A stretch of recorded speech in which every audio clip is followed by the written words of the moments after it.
Slow Ride Home. Book 3 in a Sunburned Land series. Written by Juliette Duncan. Narrated by Sarah Kennedy. Chapters 1 to 10. Prologue. There was nothing like Goddard Downs at dusk. Vibrant reds, oranges and yellows gave way to deep blues and purples as the clouds reflected the light of the disappearing sun. It was a sight Joshua Goddard knew well, one he'd taken pleasure in for as long as he could remember. Watching the sun set with his mother had been one of his favourite pastimes, but not tonight. Tonight, the once sweet sight filled him with bitterness. The only sure thing in life was change, his mother used to say. However, that didn't make change any easier. Life was constantly making choices for him, removing him from the equation while expecting him to accept the consequences of choices he had no part in making. He didn't ask for his mother to die, or for his father to marry a woman he didn't know. He'd taken no part in his older brother, Julian, becoming head over the cattle station. Yet, he was expected to be the dutiful son and accept everything in his stride. But how could he when it meant his life was not his own? His mum would have understood. She always understood. But she was no longer there. She hadn't been for years. And no matter how many passed, it still didn't seem real that she was no longer alive. "What are you thinking about?" his cousin Sean questioned as he brought his horse to a stop alongside Joshua's. Sean's reputation was less than stellar. Everyone knew it. Unlike others, however, Joshua was willing to overlook his faults. Sean had some good qualities, though they were often difficult to appreciate. Joshua leaned forward in his saddle, crossing his hands casually over the horn. "Nothing important, just remembering." Sean grinned. "Something good?" Joshua pondered the question. The expansive sky over Goddard Downs once filled him with wonder. But lately, it had been losing its lustre in his eyes. He exhaled a deep breath. "Once." "Don't worry, mate. Soon you and I will be out of here, and the wide open world will be at our feet. No more restrictions or Julian looking over our shoulders. We'll be our own men again like we were in Alice Springs." He thwacked Joshua's chest with the back of his hand. Joshua chuckled. He remembered that trip. 1 week had quickly turned into 3 for him and Sean as they enjoyed everything the rodeo had to offer. Sean was there for the women and parties, while Joshua had basically gone along for the ride. Until he met a girl who'd made his time there more memorable than he could ever have imagined. A grin spread across his face at the memory of the gorgeous blonde who'd wound her way around his heart. "See, what did I tell you? That smile alone assures me you'd rather be anywhere than here. Who wouldn't? This place is Dullsville compared to rodeo life.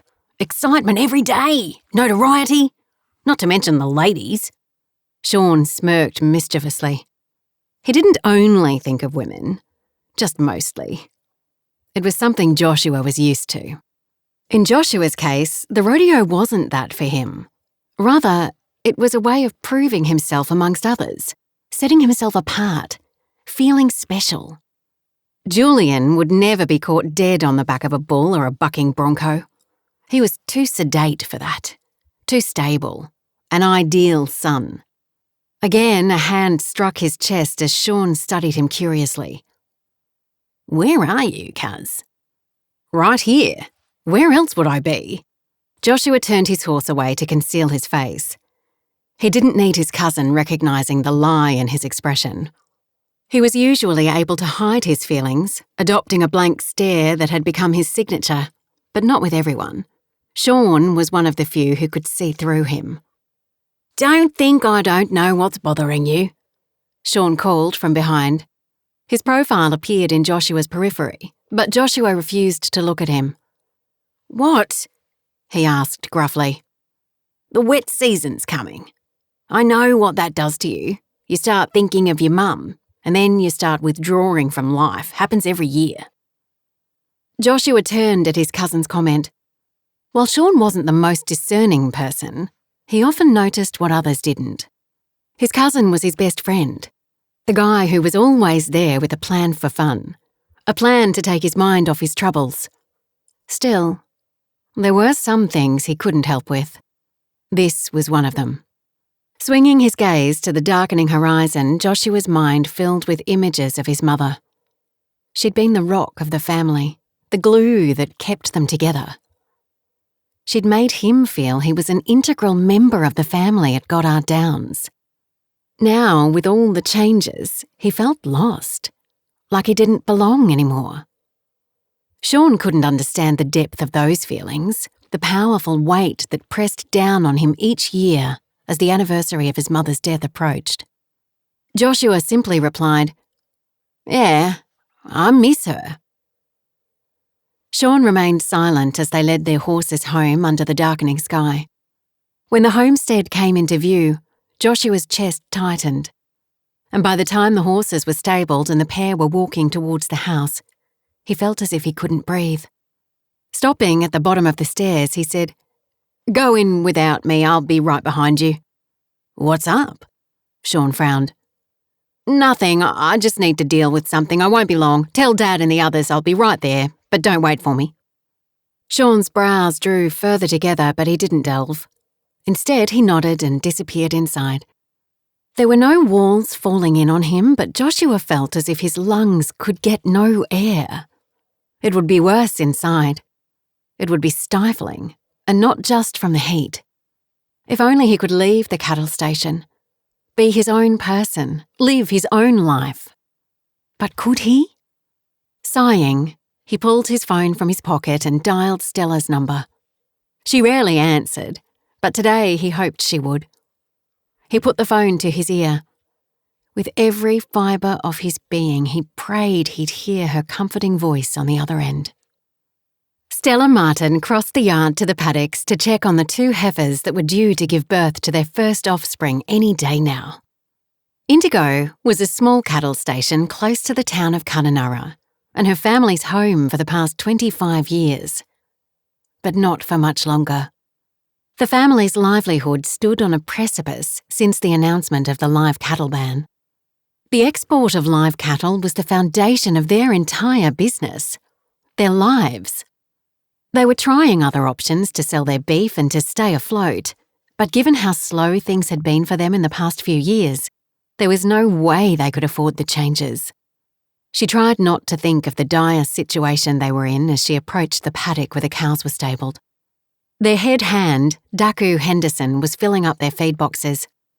"How are we doing, Dak?" she asked as she pulled her sandy blonde hair into a bun and held it in place with the hairband from around her wrist. "So far, so good, miss. I think we should see our new calves in a few hours," he replied, flashing a smile as the dying sun shone on his chocolate-hued skin. Standing beside him, Stella cast her gaze over the cows. She was tall for a woman, with sun-kissed skin, high cheekbones, and a strong, slender frame from years of working on her family's cattle station. She leaned against the paddock rail and smiled. Great! She hoped the new calves would arrive soon. She had plans for the following day and didn't want to put them off longer than she already had. Shuffling his feet on the dry earth, Daku lowered his gaze before lifting it slowly to meet hers. "I have to tell you something, miss." Stella frowned. "What is it, Daku?" I found a new place." His dark eyes watered, his gaze barely holding hers. Stella groaned as her shoulders involuntarily drooped. Although many of the station hands had already left, Daku, along with a few others, had remained. But it seemed that was about to change. How many would still be there by the time the rainy season came? The thought worried her. They needed every hand they could get during that critical time. She forced a smile, but inside her heart was breaking. Daku had been with them for as long as she could remember. Unlike many cattle stations where the hands were just that, at Indigo, the hands were family. Stella had been raised with these men, women, and their children. She had no siblings, But their children were like her brothers and sisters. Each day when someone else informed her of their departure, it was like she was losing more of her family. "When do you leave?" she asked, forcing her voice to remain steady. 2 weeks. Gina and I wanted to give you more time, but our new bosses need us right away or not at all. Stella nodded. "I understand. You can't lose this opportunity and risk the job. I get it. We feel terrible. But your father hasn't paid us in 3 months. We've stuck around out of loyalty, but that doesn't cover the bills. We know when things turn he'll make good on his promises, but we can't wait." Stella's brows arched. She knew things were difficult, but her father hadn't mentioned not paying the hands for so long. What else was he hiding? "Dak, I understand. You and Regina have to think of your family, of Rihanna, Koa and Taka." The Henderson children were all under the age of 10 and had been born at Indigo Downs. Now they were leaving, and Stella already felt the loss. "Be sure to tell me how to contact you. I wouldn't want to lose touch just because you've moved." Nodding, Daku smiled. "Of course. You are family, Stella. We will never lose touch. Taka wouldn't allow it, he loves you so much." Tears stung her eyes. The little boy had stolen her heart from the moment he made an appearance into the world 4 years earlier. "We'll miss you all, Daku." She stepped forward and gave the man a hug. They lingered for several seconds, the pain of the family's coming departure already filling her with an inexplicable feeling of loss. But it was for the best. She had no idea when things would turn around. She couldn't expect Dak and his family to stay until then, no matter how much she might want them to. When they separated, he said, "I know you won't want to consider this, but if things don't change soon, you'll need a job. I heard through the grapevine that Goddard Downs' large animal vet is retiring. It could be an opportunity for you, miss. I've never met a vet who cares as much as you do. You'd be excellent for the job, and I'm sure with your experience they'd pay you well." Stella smiled wistfully. "Thanks for thinking of me, Dak, but I can't leave Mum and Dad. They need me, especially when things do turn around." He nodded. "I thought you'd say that. Still, I had to let you know. It's not public knowledge yet that the vet's retiring, so it would give you an edge before they start advertising. The rains will come soon and they'll need the vet before then." "Well, that's true, but as I said, I can't leave my parents." "You are a good daughter, miss. Your father's lucky to have you." "Thank you, Dak. And I'll speak to my father and ensure that somehow you get paid what's owed to you." Dak's eyes welled. "Thank you, miss. I appreciate that." Stella trudged back to the house, kicking up red dust that lingered in the air. Her heart was heavy. What did the future hold? She knew she shouldn't worry. She trusted God to look after her and her family, but there were moments when despair hovered like a heavy, dark cloud. And this was one of them. Her father's truck was parked outside the house. He'd left early that morning without a word, and she'd been wondering all day where he'd gone. It was out of character for him to disappear like that. "Mum? Dad?" she called as she hurried up the front timber steps. The paint had peeled off them and the house itself was in general disrepair, but it seemed her parents didn't notice anymore. She headed down the hallway to the back of the house. Her parents were standing together in the small office, their expressions grave. Her heart pounded. "Mum? Dad, what's wrong?" Her mother's cheeks were damp. She sniffled and turned away. "You tell her, Jim." A cord tightened around Stella's heart. "Tell me what?" "We've lost it," her father choked. "I met with the bank today to plead for more time to pay the loan, but they wouldn't budge. They're foreclosing on us still. We have 2 weeks to get everything cleared out." Stella could barely draw breath. "What?" "We haven't paid the mortgage in 6 months. I was hoping the deal with M Corp would save us, but they weren't interested in our cattle. There's nothing left." He raked his hand across his balding head and slumped into the chair. I hoped the bank would come good, but they offered nothing. I can't blame them. I can't think of any way to turn things around. And if I can't, how can I expect them to?" Stella slipped a comforting hand onto his shoulder. She hated seeing this man who'd raised her and put everything he had into providing for her and her mum so defeated. "Why didn't you tell me?" "We didn't want you to worry, love." He covered her hand with his and squeezed it. "What are we going to do?" He drew a deep breath. "Your mother and I have decided to move back to Cootamundra. We still have friends and your mother's family there, and your grandmother's house is empty. It'll take time to get it livable, but one of your mother's friends has offered to let us stay in their guest house for a while." Stella couldn't believe what she was hearing. They were giving up so easily. They were willing to give up more than 3 decades of hard work just because of some money issues. Yes, the bank was taking the station, but things could still turn around. They could get it back, they just had to try. "Dad, you can't mean this." Her mother stepped closer and placed a hand on her shoulder. "I know this is difficult for you to hear, Stella, but it's over. We've done everything we can, but it didn't work. Your father did his best. It just didn't happen for us this time." "That was because I didn't know. I could have helped." Stella sounded petulant, like a child who couldn't accept being told she couldn't have something she wanted. But she simply couldn't believe what she was hearing. It was craziness. Her parents were going to leave all this behind and move to Cootamundra? Unbelievable. "What could you have done that I didn't?" Her father pinned her with his gaze. She couldn't answer. She didn't know what she could have done, but she would have tried harder. There was no way she would have given up.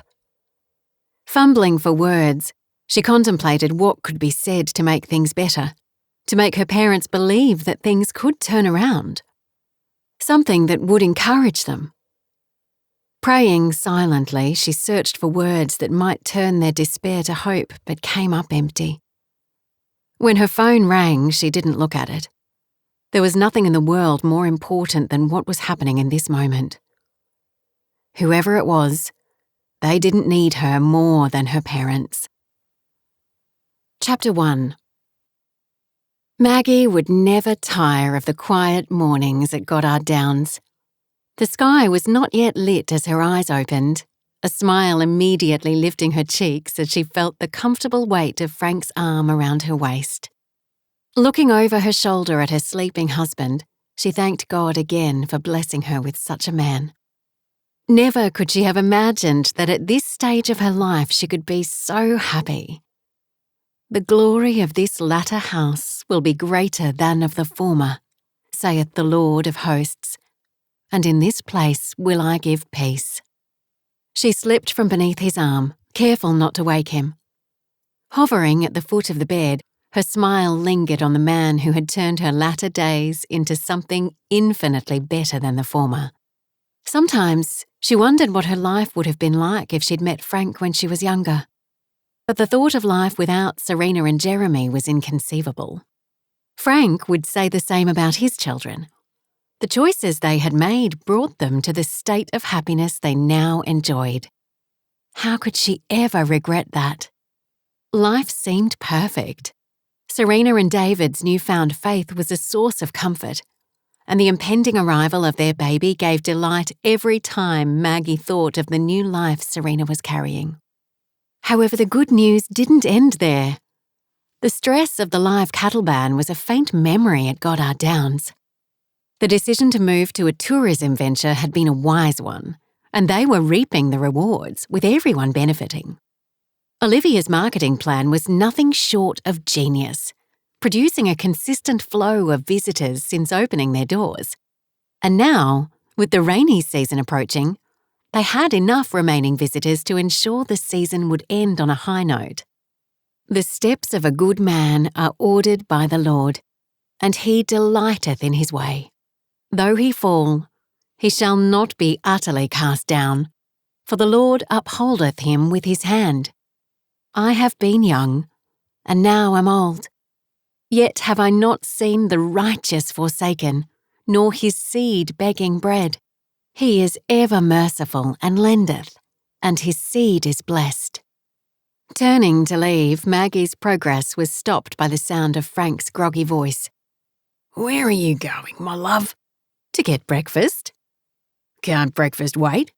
Come back to bed." She chuckled at the hangdog expression on his face. "Frank, you're incorrigible."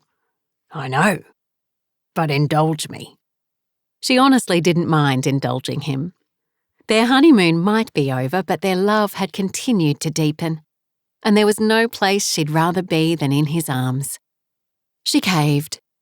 How could she resist a man as handsome and loving as Frank Goddard? "Just a cuddle, then I need to get moving." She slipped into bed and snuggled into his arms. Until recently, Frank had spent every waking second thinking of the station. But since Julian, his eldest son, had taken on more of the responsibility for its running, Frank had more time on his hands. Not that Maggie minded. Spending time together brought them both great joy.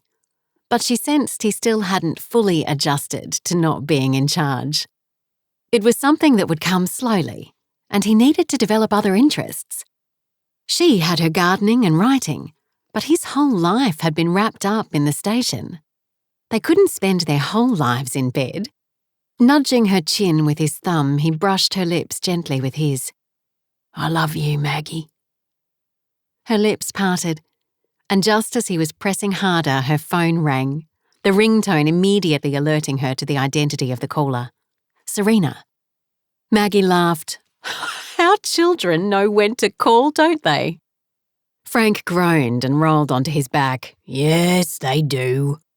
She patted his chest comfortingly before sitting up and grabbing her phone from the nightstand. "Hi, Serena." "Mum." Serena's voice was laced with tension. "What is it?" Maggie replied, immediately alert. Was the baby coming? "What's better, cloth or disposable nappies? I don't know. This baby is going to be here soon and I have no idea what I'm doing." Maggie stifled the urge to laugh. Becoming a mother was an emotional event, even without the assistance of pregnancy hormones. She recalled crying at television ads when she was pregnant with Serena. Now, her daughter was experiencing the same things. "It doesn't matter, sweetheart. Whatever suits you. It isn't a big deal." "Yes, it is. I'm supposed to be his mother. I'm supposed to know what's best for him, but I can't even decide on something as simple as this." Serena's tearful response touched Maggie deeply.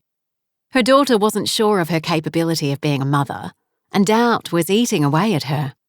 But Maggie knew without question that Serena would be a great mother. She simply couldn't see it yet. Maggie gripped the phone and uttered a quick prayer. "Lord, please give me the right words to say to Serena.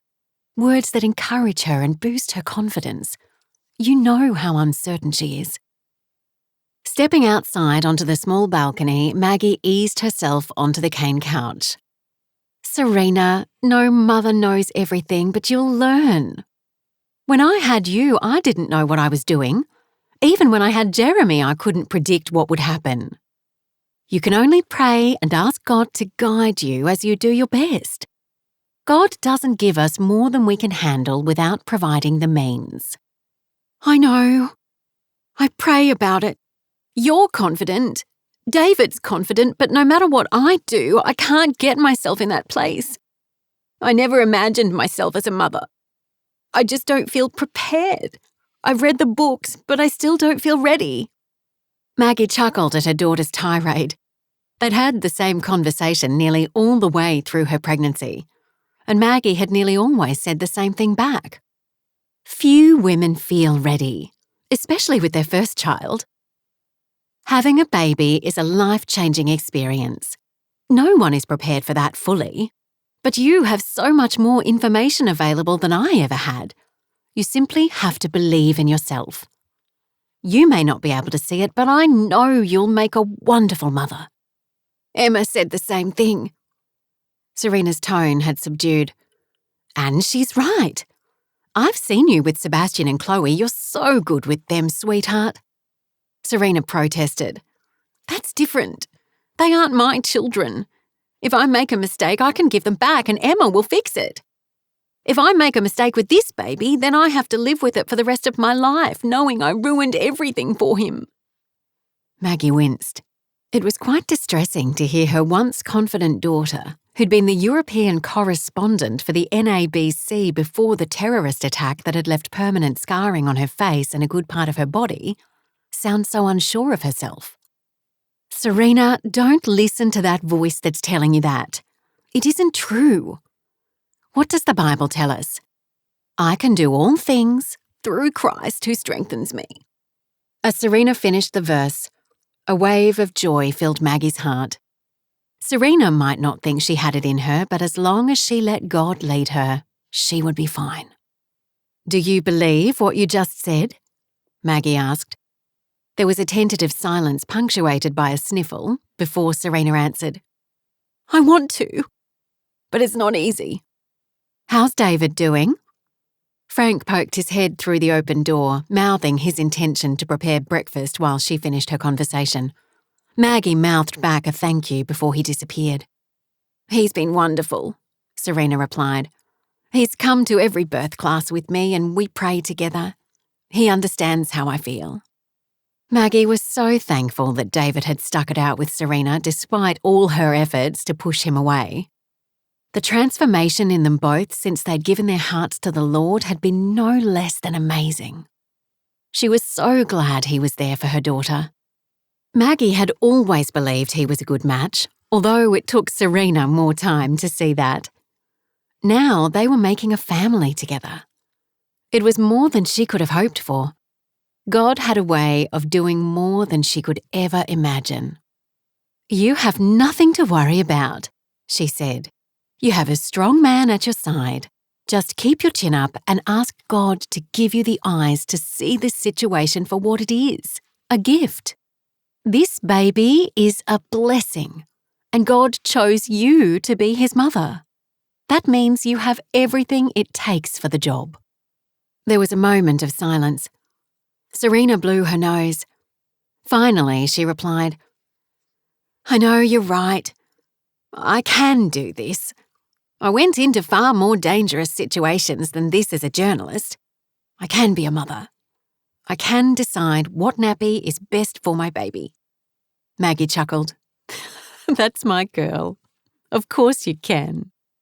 Serena sounded more certain, but there was still a hint of doubt. "I know I can do this, but I'd feel better if you were here." "Could you come to Darwin for the birth?" "I know it's a lot to ask, being so far away, and I know there must be a lot to do there with the rainy season coming, but I'd love it if you could find some way to come." Maggie's initial response was to say yes, but it wasn't that simple. She wasn't a single woman any longer.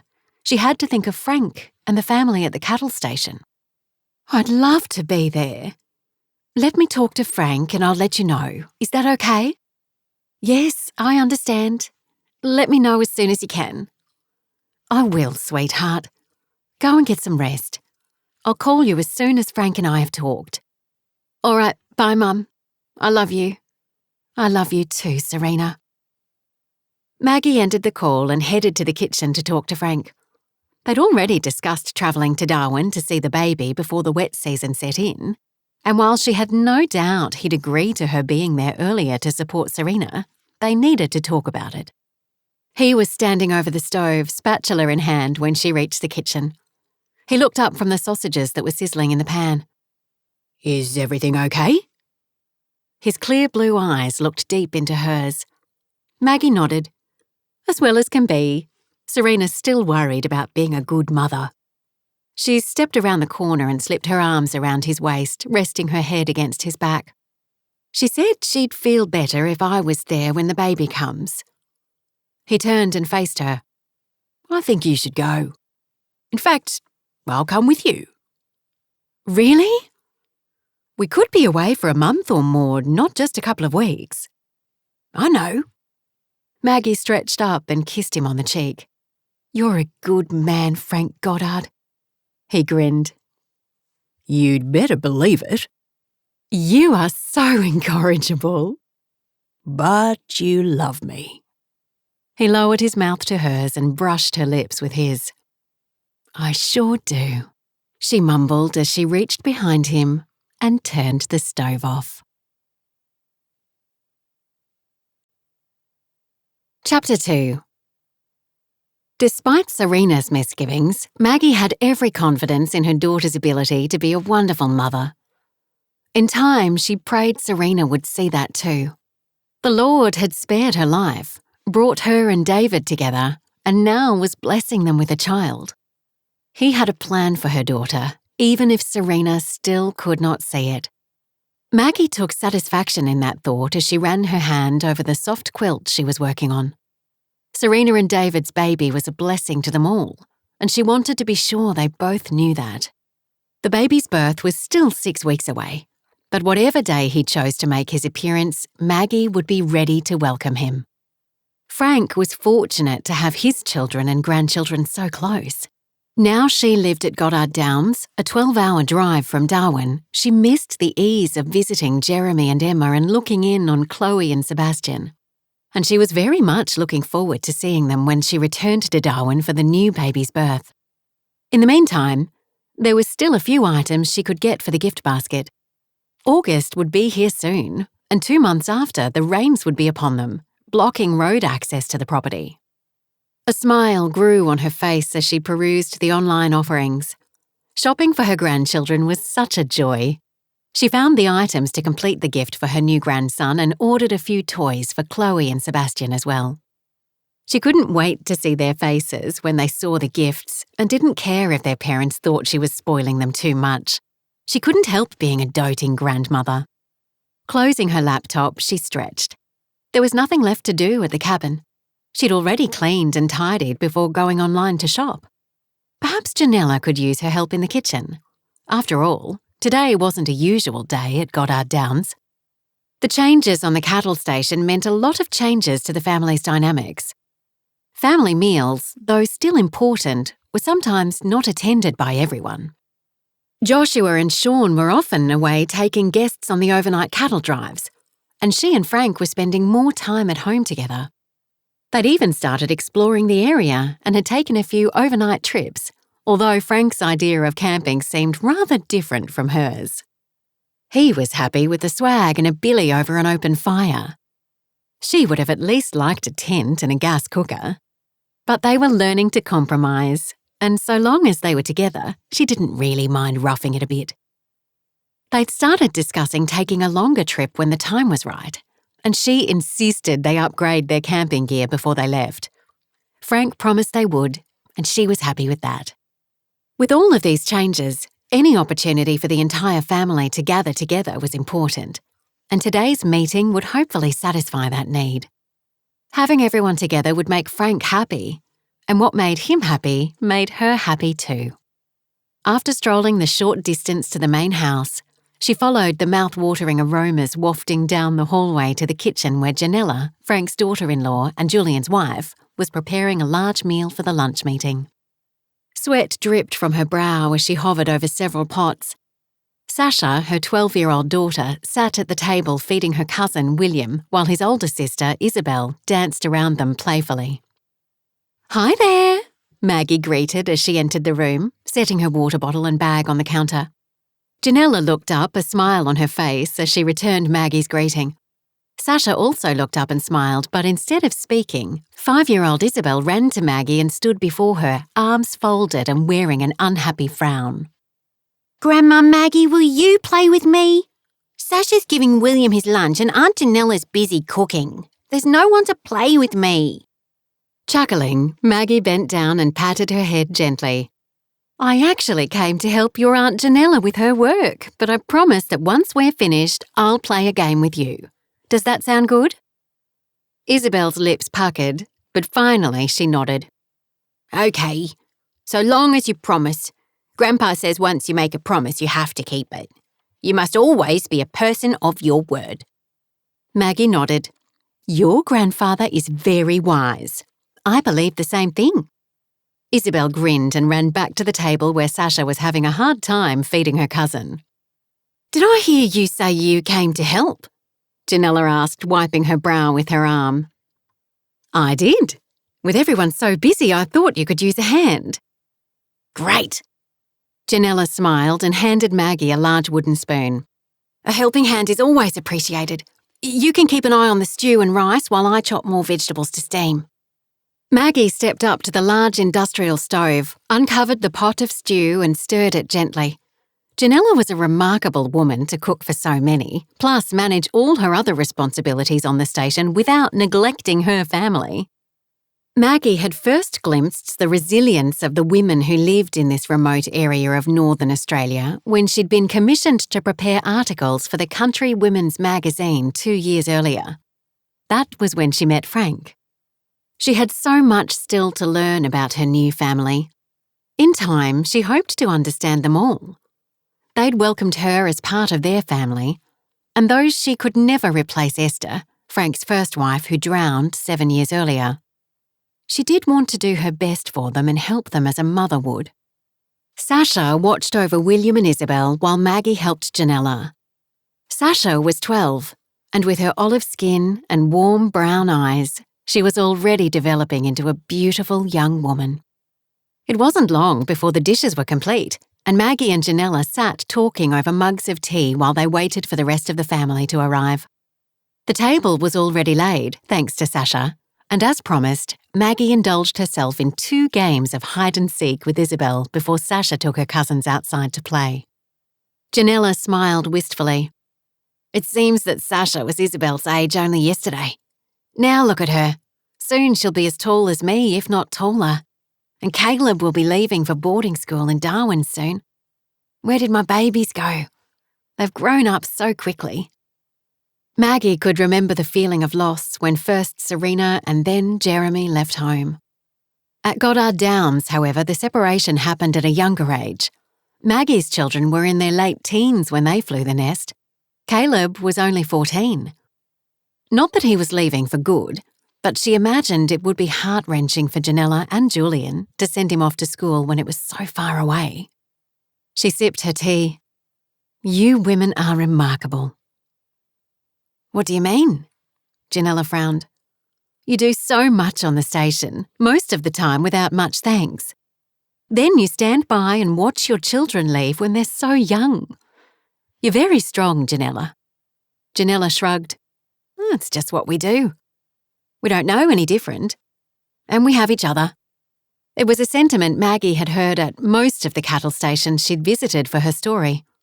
Although she'd garnered a wealth of information, she'd only scratched the surface. Perhaps now, being part of a cattle station herself, she could delve deeper into the life she was writing about and the women who were the subject of her articles. She nodded. Yes, the family support here is amazing. And you're part of that family now, Janella smiled warmly. If there was anyone on the station who made Maggie feel that sentiment was true, it was Janella. Thank you. And that means so much to me. I mean it. It might not be said often, but we're all thankful to have you here. Frank hasn't looked so happy in years, and the children love having you as a grandmother. I know it must be strange for you sometimes, but I want you to know that I'm always here. Maggie set her cup aside and placed her hand over Janella's. Thank you. Well, you're more than welcome. Janella's smile was warm and genuine, and a deep sense of contentment flowed through Maggie. Loud voices outside interrupted the moment. I don't care what you thought. I expected it to be done the way I told you. That's it. The voice belonged to Julian. Maggie met Janella's gaze and winced. Come off it, Julian. The matter was handled and everything worked out. Is it really important how it was done? Maggie sat back as Janella sighed heavily. Here we go again. Maggie's head angled, her forehead creased. What do you mean? Julian and Joshua, they're at it more than ever these days. Ever since Frank gave Julian more responsibility, they bicker like cats and dogs. I thought they got on okay. Janella shook her head. Not for years. Since Esther passed away, the friction between them has grown, but lately it's become almost a daily occurrence. Maggie was speechless. She was sure everyone on the station got along well. She'd not seen signs of turmoil beneath the surface, and Frank had never said anything about it. Perhaps he doesn't know. Is Frank aware of it? Janella grimaced. We try to keep it from him. He's happy, and he's taking things easier now he has you. He shouldn't have to be the intermediary between squabbling siblings. Julian and Joshua are old enough to work out their own issues, and I wish they would. I'm getting tired of the arguments. Janella rose to her feet and placed her mug in the sink and started to wash it. Maggie couldn't tear herself from the argument that was continuing in the next room. Something had to be done. Frank would be there any minute to join them for lunch. He didn't need to hear this. It would only upset him and make the lunch tense. Maggie stood and placed her mug on the sink. Perhaps it's not my place, but I think I'd like to speak to them. They can't keep up like this. Their father will be here soon. Janella took Maggie's mug and rinsed it under the tap. I hope you have better luck than I've had. Maggie gave a hopeful smile. I'll do my best.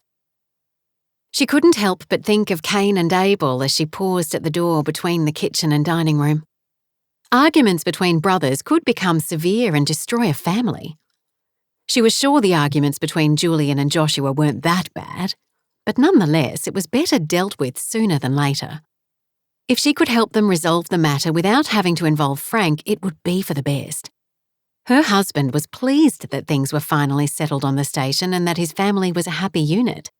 She didn't want that equilibrium upset. Hovering at the door, she uttered a quick prayer. Lord, please give me the right words to say. I don't want to make things worse, but something has to be done to stop these two bickering. She drew a deep breath and knocked quietly before stepping into the room. Julian, Joshua, is everything all right? I could hear your argument from the kitchen. Julian was the first to reply, his voice quickly adopting a happier tone. I didn't know you were here, Maggie. I thought Janella was the only one in the house. I was helping prepare lunch. The commotion surprised me, and I thought I should figure out what was happening before your father arrived. I expect him at any moment. Julian's gaze swung to Joshua. The latter remained silent, arms folded, eyes narrowed. If there's a problem, I'd like to help. She gulped. It was obvious she was overstepping. Intruding, even. There's no problem, Julian snapped. Just brothers having a disagreement, nothing you need to worry about, and it's not something Dad needs to worry about either. Maggie's gaze swung to Joshua. The younger brother remained silent, his gaze avoiding both hers and Julian's. He was a mystery. Julian was devoted to the station and displayed copious amounts of responsibility. Sometimes he was a little hard-nosed and a little too focused and he rubbed people up the wrong way, but in time he'd learned the skills needed to be a well-rounded businessman.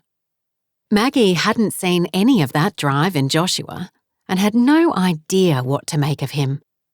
The matter wasn't settled, not by a long shot, but for the moment it had to be forgotten because a truck was approaching and it sounded like Frank's. The last thing he needed was something to mar the first gathering of his entire family in weeks. She addressed Julian. If it's as you said, then fine. It'd upset your father greatly to hear you weren't getting along. Neither brother replied. She nodded to them both and returned to the kitchen to help Janella set out the meal, under no illusion that she'd achieved anything. Chapter 3. Joshua sighed with relief. The truck wasn't Dad's. One of the hands had stopped to give an update on a new foal. The timing of the birth had been fortunate since their vet was leaving. After more than 20 years on the cattle station, Simon and his wife Sarah were relocating to the seaside town of Broome. A lifelong dream finally realised. If only Joshua could do the same. But he walked a fine line. Every day, a deep longing to leave the station filled him, consumed him. But each day, rational, sensible reasons why he should stay kept him there. A battle waged inside him, and each morning he wondered which side would win. Today, he would stay. But tomorrow? He wasn't sure. Maggie's entrance may have stopped the argument between him and Julian, but only for a time. Eventually, it would continue as it always did. Julian would never understand him. and Joshua had almost given up trying to explain himself to his older brother. He was a man, not a child, and capable of making decisions for himself. He was tired of Julian telling him what to do. Who did he think he was? And Maggie? What right did she have to interfere? Words his mother would hate to hear spewed from his mouth. Clenching his teeth, he kicked the red dirt with his boots. With Julian inside raring for another argument and Maggie ready to pounce, there was no way he'd go back inside until everyone else had arrived for lunch. But he needed to compose himself before Dad arrived. Not much got past his father. He had a knack of knowing when something was wrong, but until now, Joshua had been able to hide his discontent from him. Or at least he thought he had. His hand moved to the phone in his pocket without thinking. Pulling it out, he stared at it. It was pointless calling. She never answered. She didn't want to talk to him. He wasn't sure what he'd done to upset her. But she didn't even message back these days. He shoved the phone back into his pocket as Sean arrived in his truck. His cousin jumped out, a cloud of red dust billowing in the air as he landed on the ground. "Hey, cuz, what are you doing out here? Thought you'd be inside eating lunch." "I needed some fresh air," Joshua replied. Sean's gaze shifted between the house and Joshua. "Julian's inside, is he?" Joshua leaned against the truck and nodded. "Yep, he's in there all right." "Figured as much. He's the only one who could chase you out of your own home." Joshua nodded. It was true. Sean draped an arm around his shoulders. "Don't look so glum, cuz. Your brother's full of hot air. As much as he barks, his bite's nothing. Let's go inside and eat. The sooner we get done, the sooner we can leave." Joshua raked a hand across his dark hair and drew a deep breath. His cousin knew exactly what to say to make him feel better. He made life on the station bearable. But like Joshua, Sean wanted to leave and find his way in the world. He only stayed because of Joshua. "Okay, let's go," Joshua said, sighing heavily. As they walked up the steps and approached the door, Nathan and Olivia came from the other direction along the veranda. His sister smiled, while Nathan gave a curt nod. Joshua and his brother-in-law didn't exactly see eye to eye. They had no open quarrel, as Joshua had with Julian, but he was sure Nathan still held a grudge against him for not stepping up to help the family after Joshua and Olivia's mum died. Nathan and Olivia had willingly given up their jobs and their comfortable life in Darwin to help out on the station, and had been there ever since. Joshua, on the other hand, had escaped to the rodeo circuit. It had been his way of coping with his mother's death. Not that he'd admit that to anyone. There wasn't anything obvious. It was simply a feeling, an underlying resentment. But Joshua didn't care. It was just another reason why he wanted to leave. Once inside, his sister made a beeline for the kitchen while Nathan walked with Joshua and Sean to the dining room. But he headed straight for Julian, who stood by the window staring out. By the rigidness in his body, Joshua could tell Julian was still G'd up over their argument. Joshua cast him a narrowed glare and then stood with Sean at the other end of the room. The further away from his brother and brother-in-law he was, the better. They hadn't always been at each other's throats. There was a time when he, Julian, and Olivia had been happy. When they were children. Before their mother died. "Another screw-up." The words stung Joshua's ears from across the room. His gaze shot to where Julian stood with Nathan. As he met his brother's steely gaze, his jaw clenched. "What's he talking about?" Sean nudged him. "Nothing," Joshua replied. "He's trying to blame you for something, isn't he? He's always trying to blame you for something." "Quiet." "No," Sean continued, huffing. The vein in his head pulsed. Before Joshua could stop him, Sean left his side and barreled across the room. He fronted Julian, his chest out. "What are you blaming Josh for now?" "What does it matter to you, Sean?" Julian's tone was sharp as he glanced in Joshua's direction. He was obviously itching to continue the argument from earlier, and Sean was only making it worse. Joshua rushed after him. He had to separate them. Sean stepped closer. "Why are you always blaming Josh for something?" Julian scoffed. "Blame can't be laid if there's none to be had." Joshua's jaw clenched as he tried to restrain his growing anger. "What does that mean?" Julian turned in his direction. "It means when you're irresponsible, there's always something to mess up, something others have to fix." "Someone like you," Sean snapped, "as if you could do half of what we do. I don't see you taking stuck-up city slickers on overnight cattle drives, handling the livestock. You know, actual work. You just sit around looking at numbers and give orders as if you're a king." Julian's chest heaved as he decreased the gap between them. "Are you questioning my work ethic? You think because I'm not out there rounding up cattle, I'm not working? I work 10 times harder than you. Do you have any idea what it takes to run this station? No, you don't. You just sit on a horse and chase women." Joshua seethed. How dared Julian downplay what he and Sean did? Every day they did stuff his brother would never lower himself to do.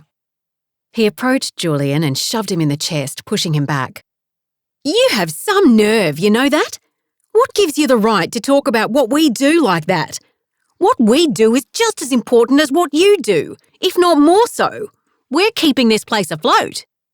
The sound of angry voices drifted into the kitchen from the dining room. The three women looked at each other. "Oh, they can't be at it again," Janella sighed heavily. "It certainly sounds that way," Maggie said, defeat in her voice. Her efforts at mediation had achieved nothing. Janella shook her head as she grabbed some mitts and pulled a dish from the oven. Olivia dropped the dish towel on the counter. "I've had enough of this.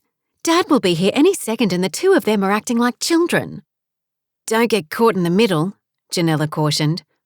"Why not? They're my brothers and they sound like immature kids. You'd think by now they would have settled their differences. They can't keep doing this, it's ridiculous." Folding her arms, Olivia leaned back against the counter. Until today, Maggie hadn't seen this side of the Goddard family. Although it saddened her that the brothers weren't getting along, that they'd behave in such a manner knowing she would hear them suggested that they accepted her as part of the family. And that knowledge made her want to help even more. The voices rose in intensity. She dared to delve deeper. What's it all about? It can't be something that just happened today, surely. Olivia sighed. No, but they're at it pretty much every day. Julian and Joshua are like chalk and cheese. But since Mum died, they're like two grown babies arguing about who's right, and neither wants to budge. I've just about had enough of it. I have half a mind to tell Dad everything. He won't allow it to go on. Maggie nodded. Olivia was right. Frank would never allow his offspring to behave in such a manner. He'd get to the bottom of whatever it was and make things right. But the wounds seemed long-standing. Surely Frank was aware of the feud. But she couldn't imagine he'd allow it to continue if he did. Have either of you discussed it with him? Olivia exhaled deeply. No. He had enough worry when the station was in trouble, and now he seems so content. Despite what I said, I wouldn't want to tell him. I'd just like Joshua and Julian to grow up. But I think the only person who can help them is Dad. Maggie shook her head. There's someone else. Who? Olivia's brows scrunched. Well, people can only do so much, but God can change hearts. I think that's what your brothers need. You're right, but they also need a good tanning, Olivia replied with a chuckle. I'd love to see that, Janella laughed. Can you imagine Julian over someone's knee? Despite the argument in the next room, the mood in the kitchen had lightened and Maggie was glad. That would be a sight, she agreed. But I think we should try to calm them before Frank gets here, especially if we want to keep this from him a little longer. Maybe we can devise a plan to help Joshua and Julian understand each other better. If we can, then Frank won't have to be involved. I'm willing to try, Janella said. Me too, Olivia added, Though I warn you, the Goddard men can be as stubborn as mules at times, especially Julian. Hey now, that's my husband you were talking about. He isn't as bad as all that. He's gotten better. Janella's gaze swung from Olivia to Maggie. He has. Olivia took the dish from Janella. Yes, he has, but he's still Julian. He likes being right, Janella. He always has, even when it's obvious he's wrong. I'm simply warning Maggie. If she wants help, she needs to know what she's facing. I've known these boys their entire lives, and I know what they're like. Janella nodded. Okay, but right now we'd better get this food on the table before they eat each other. They've stopped. Maggie angled her head towards the dining room. Janella and Olivia looked at each other, their brows lifting. Maggie wasn't sure when the argument had ceased, nor what had caused it to stop. But she couldn't have been more relieved since Frank would be there any minute. Chapter 4. Frank had been eagerly anticipating the midday meeting with his family. A week earlier, he'd received a call from Ravi Tamala, the Indonesian businessman who'd helped turn around the fortunes of Goddard Downs by contracting to buy a large proportion of their processed beef. Now he was offering an even better deal. He was expanding his business and needed more product, and he wanted to give Goddard Downs the first chance to supply it. If they agreed, it would mean adjusting their existing contract and increasing the demand on the cattle station's stock by a quarter. It was a big deal that could be lucrative, but it would also place more pressure on their resources, especially with Simon, their livestock vet, retiring. That morning, Frank had studied the numbers for about the 10th time. Ravi had sent the details of the proposed contract, and Frank liked what he saw. The cattle drives were doing well and had supplemented the station's primary income. But Goddard Downs was a cattle station, not a tourist destination. Returning the focus to cattle production would please him no end. But would the rest of the family agree? He wasn't sure. And having handed the reins to Julian, Frank didn't hold as much weight as he once had. But still, he hoped they'd be excited about the proposal and would at least be prepared to discuss it. Although Julian would be annoyed that Ravi continued to liaise with Frank and not him. It was simply because they connected, something Julian hadn't yet been able to achieve, although Frank hoped that in time his eldest son would develop his people skills. He finished his coffee, closed his computer and headed outside. His step was light as he whistled and climbed into his truck. A smile creeping into his face as his gaze landed on the new garden bed Maggie had recently planted outside their cabin. Already the shrubs were sprouting new growth, and the colourful annuals were in full bloom, making the garden bright and cheery. She had such a green thumb. In fact, everything about her made him smile. Marrying her was the best thing he'd done. He cranked the engine and the truck roared to life, and he headed to the workshop to pick up Caleb, his eldest grandson, to take him to lunch. Caleb was working on a motorbike engine with one of the hands, and even at his young age, he displayed good understanding and interest in all things mechanical. Frank wanted to encourage that interest and was pleased that Julian didn't mind and Janella approved. Caleb would be leaving for boarding school before they knew it, and Frank wanted to ensure he left with good memories. Stopping the car outside the workshop, Frank honked the horn to get his grandson's attention.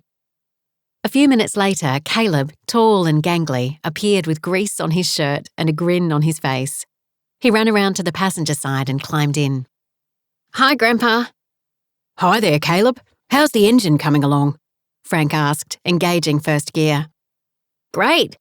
Tom says it needs a full overhaul and he's happy for me to help him with it." Caleb's enthusiasm warmed Frank's heart. It seemed such a long time since the sullen veneer had dropped from his grandson's face and a more cheerful, content boy had emerged. He thanked God every day for Caleb's transformation. It had been such a blessing to introduce him to the Lord, and since that day, Caleb's appetite for the Word had grown rapidly. And they'd shared many special moments discussing passages of Scripture and praying together. Frank would sorely miss those times once Caleb left for school. They continued chatting about the plans for the motorbike until Frank stopped the truck in front of the homestead. After climbing out, they walked up the steps together, Frank's hand resting lightly on Caleb's shoulder. But as they approached the door, sounds of raised voices drifting down the hallway stopped him in his tracks. "You'd better go and find your mother," Frank said to his grandson. Frank winced at the puzzled expression on Caleb's face. Why did his grown sons have to behave so immaturely? "Sorry, son, but I need to sort this out." Caleb nodded, and on Frank's direction headed around the veranda to avoid going through the house. With Caleb out of the way, Frank drew a deep breath and strode down the hall to the dining room. All 4 men in the room turned and faced him. "What's going on here?" Frank demanded as his gaze narrowed and landed on his sons who stared at him with open mouths. "I asked a question. What's going on? I could hear the 2 of you from outside." The expression on his sons' faces reminded him of when they were children and they'd gotten caught doing something they shouldn't. They wore the same sheepish looks now. "Which one of you is going to tell me?" Frank insisted, levelling an earnest gaze at Julian and then Joshua. He didn't care who spoke first, so long as he got the truth.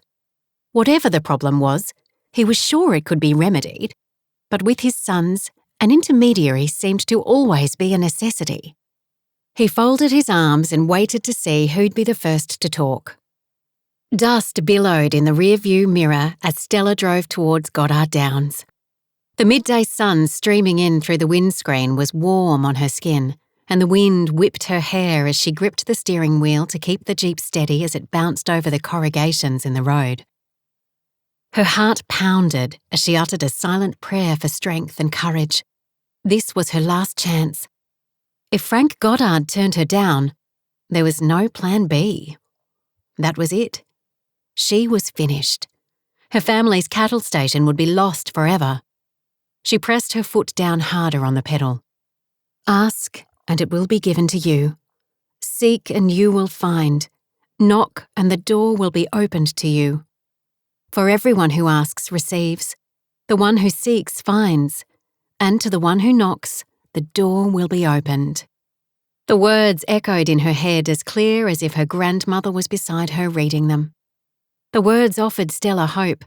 If she believed and she sought, she would find all the answers she was looking for, even if it meant knocking on the door of Goddard Downs. The expansive cattle station was much larger than her family's modest one. But that was inconsequential. She didn't care that her workload might be doubled or even tripled, so long as she could save her family's station. That was all that mattered.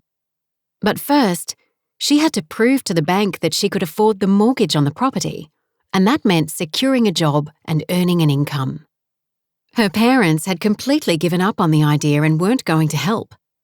Their defeat and their decision to leave it all behind and move south was heartbreaking. But Stella couldn't let their actions stop her. She still believed she could save the property, and as long as she believed, she wouldn't give up. After turning off the main road, she made her way along the rutted, dusty road that led to the Goddard Downs homestead. The track crossed several creeks which were almost dry, but would quickly become impassable when the rains hit. After another 30 minutes, she spotted the sprawling ranch-style home up ahead. There didn't appear to be any designated parking area, so she parked her Jeep some distance from the house in the shade of a large gum tree. No one seemed to be around, but since it was lunchtime, she assumed they'd be inside. Her hands felt clammy, and not just because of the heat.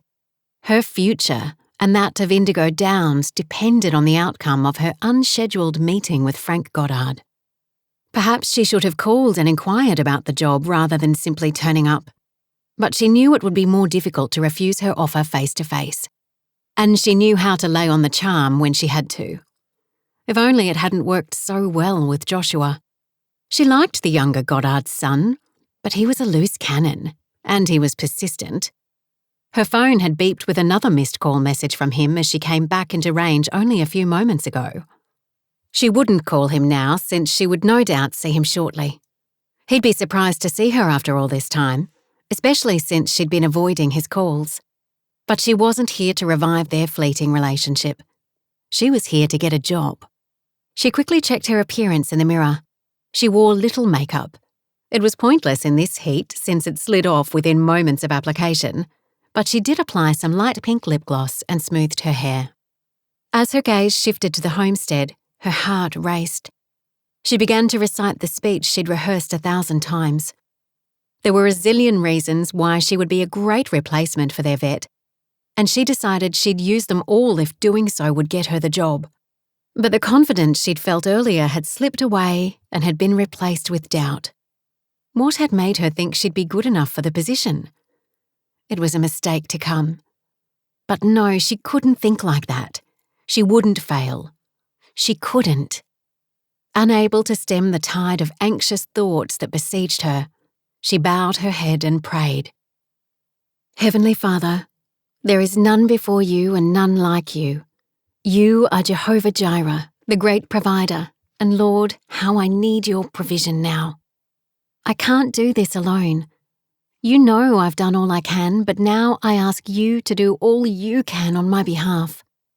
Every other door has closed, and this is the only one left. I don't understand your ways, and why of all places you'd bring me here, but I trust you. I know you'd never lead me where you couldn't sustain me. I know you only desire my good and that your plans for me are already established. I ask that you give me the grace to walk into this house and speak the words that will get me the job. I need your help, Lord. There is no one else. You're my only hope. Show yourself, faithful Lord. In Jesus' precious name, Amen. Her heart no longer raced, though the beat was still strong and clear in her ears as she stepped down from her jeep and closed the door behind her. She smoothed the wrinkles in her khaki shirt and shorts as she strode towards the house. She'd chosen to wear practical attire instead of a more feminine skirt or dress since her task was to convince Frank Goddard she could be his head vet, and she doubted a dress or skirt would help her achieve that goal. The door seemed imposing as she approached, but she kept her head high and tried to remember to breathe as she reached it, raised her hand, and prepared to knock. The last thing she expected was for the door to fly open and a flustered Joshua Goddard barrel through it, almost crashing her. "Joshua?" His eyes widened. "Stella?" "Stella?" Chapter 5. The sight before him was not expected. Today was supposed to be a good day, an opportunity for his family to come together under one roof for the first time in weeks. Yet here they were, bickering. Frank couldn't help the disappointment in his heart as he momentarily gazed around the room, noting the photos that went back 3 generations. There was one photo, taken when his children were still young and Esther was with them. They'd been smiling then. A toddler, Joshua was on Julian's lap while Esther held Olivia, and Frank's arms were wrapped around her shoulders. He remembered that day. There were no arguments then. "What's going on here?" He repeated the question. "I'll tell you." Sean stepped forward, anger etched into the contours of his face as he began to explain. "Julian's throwing his weight around and blaming stuff on Joshua unfairly." "I did no such thing." Julian's eyes narrowed. "Quiet," Frank said firmly. "You had your chance and you didn't take it. Let Sean speak, then I'll hear you." Frank didn't miss the gratified grin that spread across his nephew's face or the fact that Joshua remained silent. "Explain what you mean, Sean." "Julian is constantly looking for something to blame Joshua for when he's done nothing wrong. If it's not one thing, it's another. How he speaks to female guests or the fact that we're friendly with them. Just because Julian doesn't know how to have a good time doesn't mean that Joshua and I don't." "I know very well how good a time you're having, and that's not the type of image we want to portray," Julian interrupted once more. "Julian, give your cousin a chance to finish what he's saying. I'd like to hear it." Julian's eyes widened. "Are you really going to listen to this?" Frank took a deep breath. Yes, Julian, I am. Your cousin deserves the same courtesy and respect as anyone else. I'd hear any of you out. I'd appreciate it if you'd do the same and allow me to understand what's going on here." Julian had held his tongue after that, but Frank could see it was with difficulty. Julian never had an issue with speaking his mind and ensuring he was heard. Neither did Sean. It was Joshua who seemed to shy away from speaking, more now than when his mother was alive. He was allowing Sean to speak, but it was Joshua he really wanted to hear from.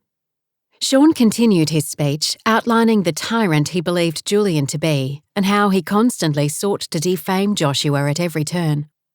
Frank regarded his youngest son, who stood silently, as if the conversation had nothing to do with him. "Joshua, do you have anything to add?" he questioned, hoping his son would speak up and be honest. Joshua levelled a placid look in his direction. "No." "Come on, Josh. Tell him what Julian's been doing," Sean protested. Joshua remained silent as the sound of shuffling feet caught Frank's attention. It was Maggie, Olivia and Janella coming in from the kitchen, the lunch dishes in their hands and curious expressions on their faces. Maggie's fell, but Frank had only a moment to note her change in countenance before he noticed Joshua heading for the door. "Where are you going?" Frank called after him. "I'm suddenly not hungry," Joshua replied as he continued on his path. He couldn't leave. To Frank, it seemed that all he saw of his younger son was his back, and he was tired of it. He wanted them to be close. He wanted to understand him. Frank followed him to the front door, determined that this time he wouldn't escape. "Don't go, Josh. Can't we talk about it?" "Talk about what, Dad?" Joshua replied, turning to face him. "There's nothing to talk about. Julian will explain everything, he always does." His words cut. "Yes, he does. It doesn't change the fact that I still want to hear from you. I want to hear your side." Frank continued. His tone was gentle, almost pleading. He wanted his son to come back not just to the room, but also to his life. Joshua was always trying to escape, and that broke Frank's heart. He wanted to have back the boy he'd bounced on his knee and who'd stood by his side watching him work, wanting to know everything he did. He wanted them to be a real family, the way they used to be, before Esther died. She'd be heartbroken to see the way her boys were behaving. "It doesn't matter, Dad. It hasn't mattered for a long time." Despondency tainted Joshua's words and further tore at Frank's heart. "It does," he replied. "It does to me." "Not to me," Joshua answered as he turned to the handle. The last thing Frank expected to hear was a female voice on the other side of the door. Stepping closer, Frank peered around Joshua. A pretty blonde stood in the doorway. Her face was vaguely familiar, but he couldn't immediately place her. Her gaze was firmly fixed on Joshua until she noticed Frank standing behind him. "Mr. Goddard," she said, her expression quickly changing to a smile. "Miss..." Frank's forehead creased as he stepped around Joshua. "Martin, Stella Martin. I'm sorry to stop by unannounced, but I wanted to speak to you. Do you have some time?" The name rang a bell. Martin. Of course, the Martins owned a smaller cattle station closer to town and had once been guests at one of their past get-togethers. "Actually, we were just sitting down to lunch and we have some important matters to discuss. Could you come back another time?" "I can wait," she replied, her expression determined. Frank's brow furrowed. "What's this about?" "Your station." Joshua still stood between them. He looked torn, as if unsure whether to leave or stay. Frank wondered at the sudden change when a moment before he seemed set on leaving. He was sure the young woman's statement had something to do with it. If she wanted to see him about the station, then he'd listen to her. Perhaps it was also a way to keep Joshua there. "Josh, would you tell Maggie to start the meal without me? I'll join you after I've spoken to Miss Martin." Joshua looked at his father and then at Stella before turning and walking quietly back into the house. Frank breathed a sigh of relief as his son disappeared down the hallway, leaving him alone with Stella. Please, follow me. They walked to the office and he offered Stella a seat before lowering himself into the chair behind the desk. She had a large brown envelope in her hand. He leaned forward. Now, tell me, what can I do for you? She folded her hands in her lap and fixed her gaze on his. I've come to offer you my services. Don't you work for your parents? She nodded. I did, but they've closed the station and moved to Cootamundra. I'm the only one left. The news took him by surprise, but as he saw the pained look in her eyes, he understood. Many of the local cattle stations had suffered greatly after the live cattle ban had been imposed. I'm sorry to hear that, he said, meaning it. Thank you. The ban caused a lot of trouble for us. We couldn't pull ourselves out, but I'm hoping to change that. Change it? How? That's why I wanted to speak to you. I heard that your large animal vet is leaving. I have all the necessary credentials plus years of experience. I know your herd's larger than Indigo's, but I can handle it. If I have a job, I can buy Indigo back. The look in her eyes spoke to Frank. It was a look he recognised. It was the steely determination that had been in his own eyes every day as he tried to figure out how to save Goddard Downs. You want to get Indigo back? He asked. Her chin lifted. Yes, it's my home. Frank understood how she felt, but the task was formidable, as was the job. He clasped his hands on his desk and leaned forward. Are you sure you know what you'd be getting yourself into? I do, she said with a nod. Without question, they needed a new vet. It was one of the topics for discussion at the meeting, but they hadn't started searching yet. Now, here was Stella offering to fill a post they hadn't advertised. It puzzled him slightly as to how she knew about it, although he knew that word spread quickly amidst the cattle station hands. Someone must have said something. He regarded her thoughtfully as he tapped the desk with his thumb. She needed a job, and they needed a vet. Was this of God? It seemed too coincidental not to be. But still, he couldn't just hire her. Since he'd given Julian responsibility, the decision had to predominantly be his, although they'd all have input. Do you have a resume? Reaching into the envelope on her lap, she removed the document and handed it to him across the desk. Frank glanced over it. It was a very commendable record of her education and experience. He was impressed. What do you think? He looked at her. There was tenacity in her eyes. The same tenacity that he remembered in his mother's eyes when she was younger. This young woman needed help and wasn't afraid to ask for it. I can see that you're capable, Frank replied. However, the decision to hire you isn't mine alone. I'll have to discuss it with my eldest son and the rest of the family before a decision is made. Stella nodded silently, disappointment on her face. Though he wished he could hire her on the spot, he simply couldn't. I understand, she said quietly. Frank gave her an encouraging smile. Stella, may I call you Stella? Of course. I promise I won't make you wait long. As soon as I've had a chance to discuss this with my family, I'll be in contact. He pushed his chair back and stood. That's fair, Stella replied, gathering her things before she stood. Frank held out his hand. It was nice seeing you again, Stella. I'm sorry it had to be under such circumstances. She took his hand and shook it. Thank you, Mr. Goddard. I feel the same. Let me walk you out. He walked her to the door. It was a silent journey, and Frank couldn't help but think of the fortuitousness of her arrival. He saw her out and waited until she got into her jeep before closing the door. He took a deep breath and headed down the hallway to join his family. Chapter 6.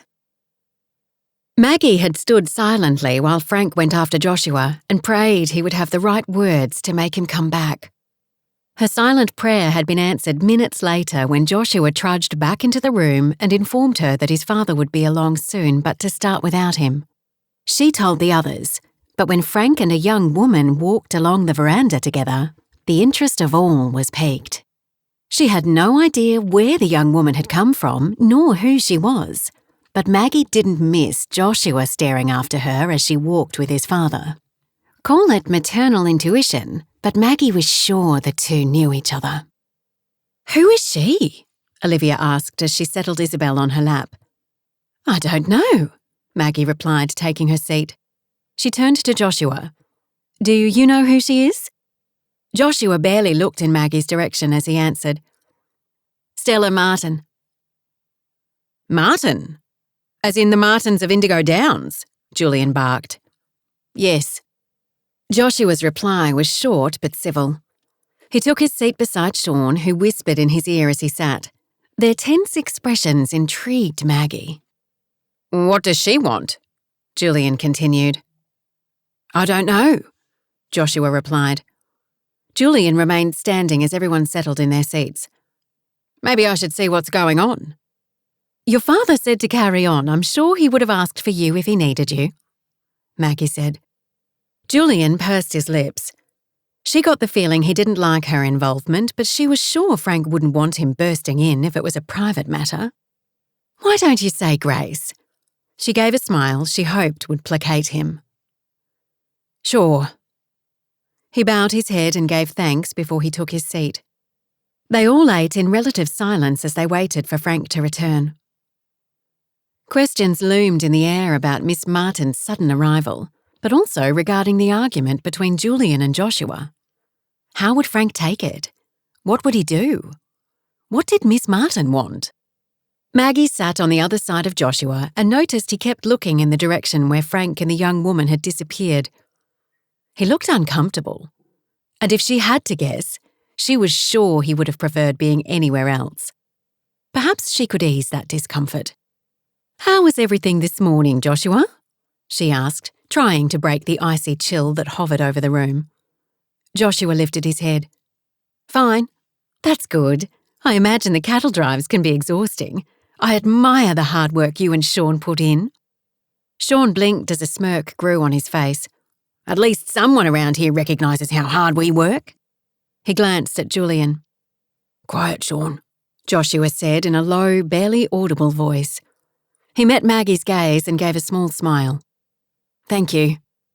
Maggie gave a nod and studied him as he toyed with his food. "Do you know Miss Martin well?" she finally asked. Her question caused an instant reaction. Joshua's gaze shot up and he wore an almost guilty expression. "No, not well." Maggie knew he wasn't telling the truth but didn't press the issue. Whatever connection there was between him and Stella Martin, it was obvious he didn't want to talk about it. What was clear, however, was that whatever troubled him was significant as he pushed his food from one part of his plate to the other, barely taking a bite. Maggie knew a troubled soul when she saw one. "Lord, please help Joshua. Whatever's bothering him, let him know he's loved and that he can turn to you." The entire family stiffened as a door closed and footsteps sounded on the veranda. Maggie glimpsed Frank as he and Stella passed by. Minutes later, he entered the room and took his place at the table by Maggie's side. "Sorry for being late. I had an unexpected but timely visitor." "What did she want?" Julian asked immediately. "A job," Frank replied. "A job? Why would she be looking for a job here?" Julian's forehead creased. "She's got her own station to work on." "Her family's lost it and she's looking for work." Frank placed an envelope on the table. "After lunch, we can review her resume and discuss the matter. Right now, I'm famished." Maggie glanced in Joshua's direction. His expression was neutral, but Sean leaned in and whispered something in his ear and Joshua whispered back. Their behaviour was piquing Maggie's curiosity more and more. Frank cleared his throat. "Joshua and Julian, after lunch I'd like to continue the conversation I started with you." "I can't," Joshua spoke firmly. "There are things to get ready for the guests arriving this afternoon. Besides, it wasn't important." "I think it is," Frank insisted.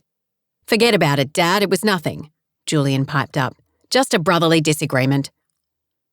"Well, that's what concerns me," Frank stated. "There seems to be more disagreement than agreement of late, and I want to know why." Neither Julian nor Joshua answered. Maggie looked from one to the other. She reached for Frank's hand and squeezed it. Whatever was happening in the family, she wanted him to know he had her support. She would be beside him just as he was beside her. Whatever help she could give, she would. Julian and Joshua were her family now, whether they liked it or not. With the meeting finally over, Joshua couldn't wait to get out of the house. Having Stella turn up at Goddard Downs had thrown him completely, and the possibility of her working on the station as their vet was totally unexpected. No words had been spoken between them. It was like she hadn't wanted to acknowledge they knew each other, but that was confusing. The last time they'd seen each other in Alice Springs, she'd promised to stay in touch. She wasn't loose like a lot of the girls on the rodeo circuit who seemed to only be there for the cowboys. In fact, she'd been employed as one of the vets, and while Sean was boozing and womanizing, he and Stella had simply spent time together, talking, laughing and dancing. Although they'd not progressed further than friendship, she'd managed to weave her way around his heart and successfully melted. Not that he'd given her any indication of his feelings. As far as she was concerned, they were just good friends. But he'd never met a girl like her. Not that he'd met many living on the station, and most of the girls on the circuit left him cold.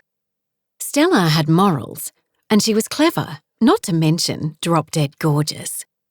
He could still remember what she was wearing the last night he saw her. She'd pretty much taken his breath away when she showed up for dinner in a crisp white button-up shirt, sleeves rolled to the elbows, skinny jeans and high-heeled boots. Her hair was down and smelled like something floral. It was all he could do to keep his eyes off her.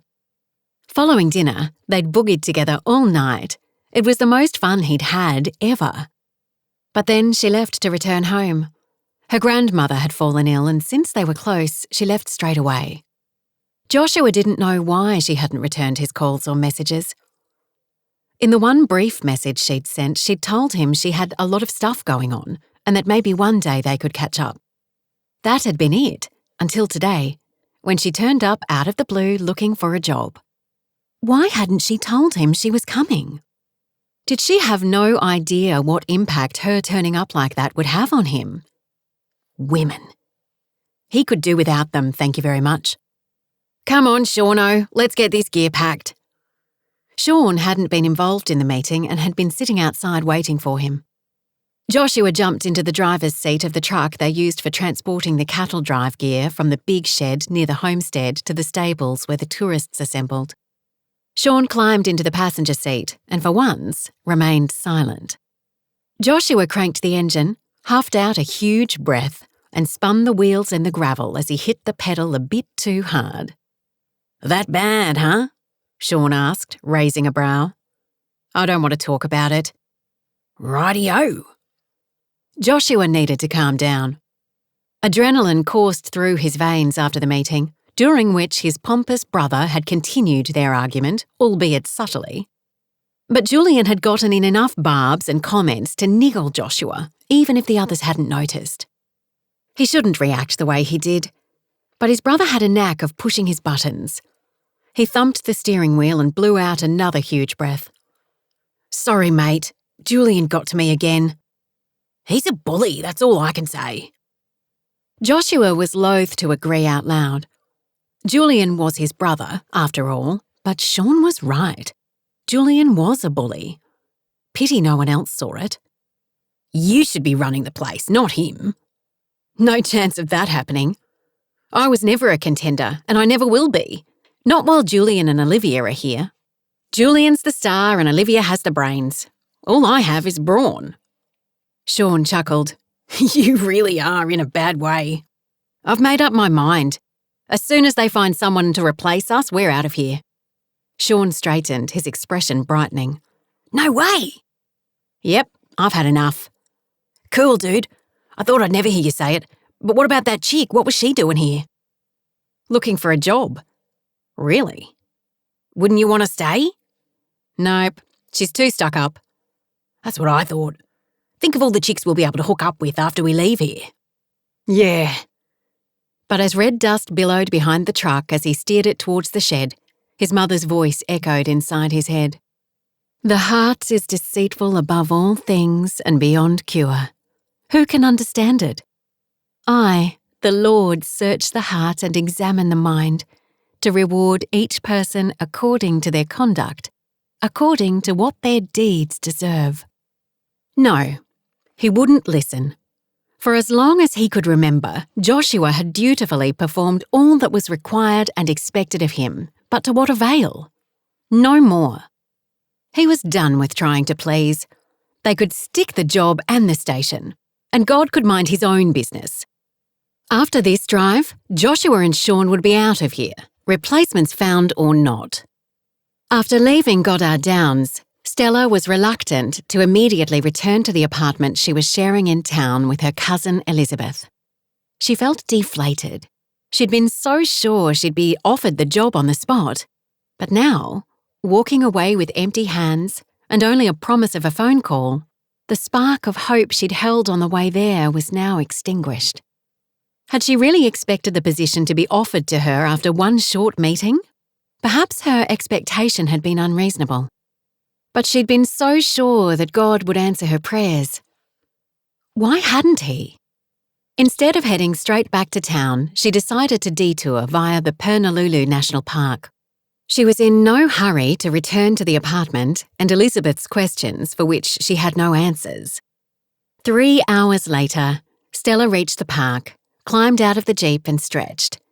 It had been a long drive as she battled with her emotions, and a walk amongst the orange and black striped sandstone domes of the Bungle Bungle Range would do her good. Taking a small backpack from the back seat, she locked the car and headed down the pathway, gazing at the giant beehive-like domes etched with horizontal lines, as if the earth had marked them as a way of tracking their age. How could people see such majesty and not believe in God? His craftsmanship was everywhere for those willing to take the time to see it. And she had more than enough time now the station was closed and she was jobless. Every time she thought of its loss, pain tore at her insides. Her parents had worked so hard for so long. It didn't seem fair that they should lose their home, their livelihood. She should have done more. If only they'd told her how bad it was sooner, she might have been able to do something to save it. But now, they'd given up and walked away. She had to get it back. Indigo was their home. How could her parents leave without a fight? A sigh rose from deep inside her as she trudged on. There was no guarantee of securing the job at Goddard Downs. What if she was forced to accept that Indigo was lost forever? What then? What would she do? Where would she go? She could only sleep in Elizabeth's guest room for so long. Time rolled on as she wandered between the domes. So lost in her thoughts, she hadn't noticed the storm clouds on the horizon until she returned to her car. Not that anything would come of them, since the start of the rainy season was still weeks away. But still, the day was quickly drawing to a close and darkness would soon engulf the land.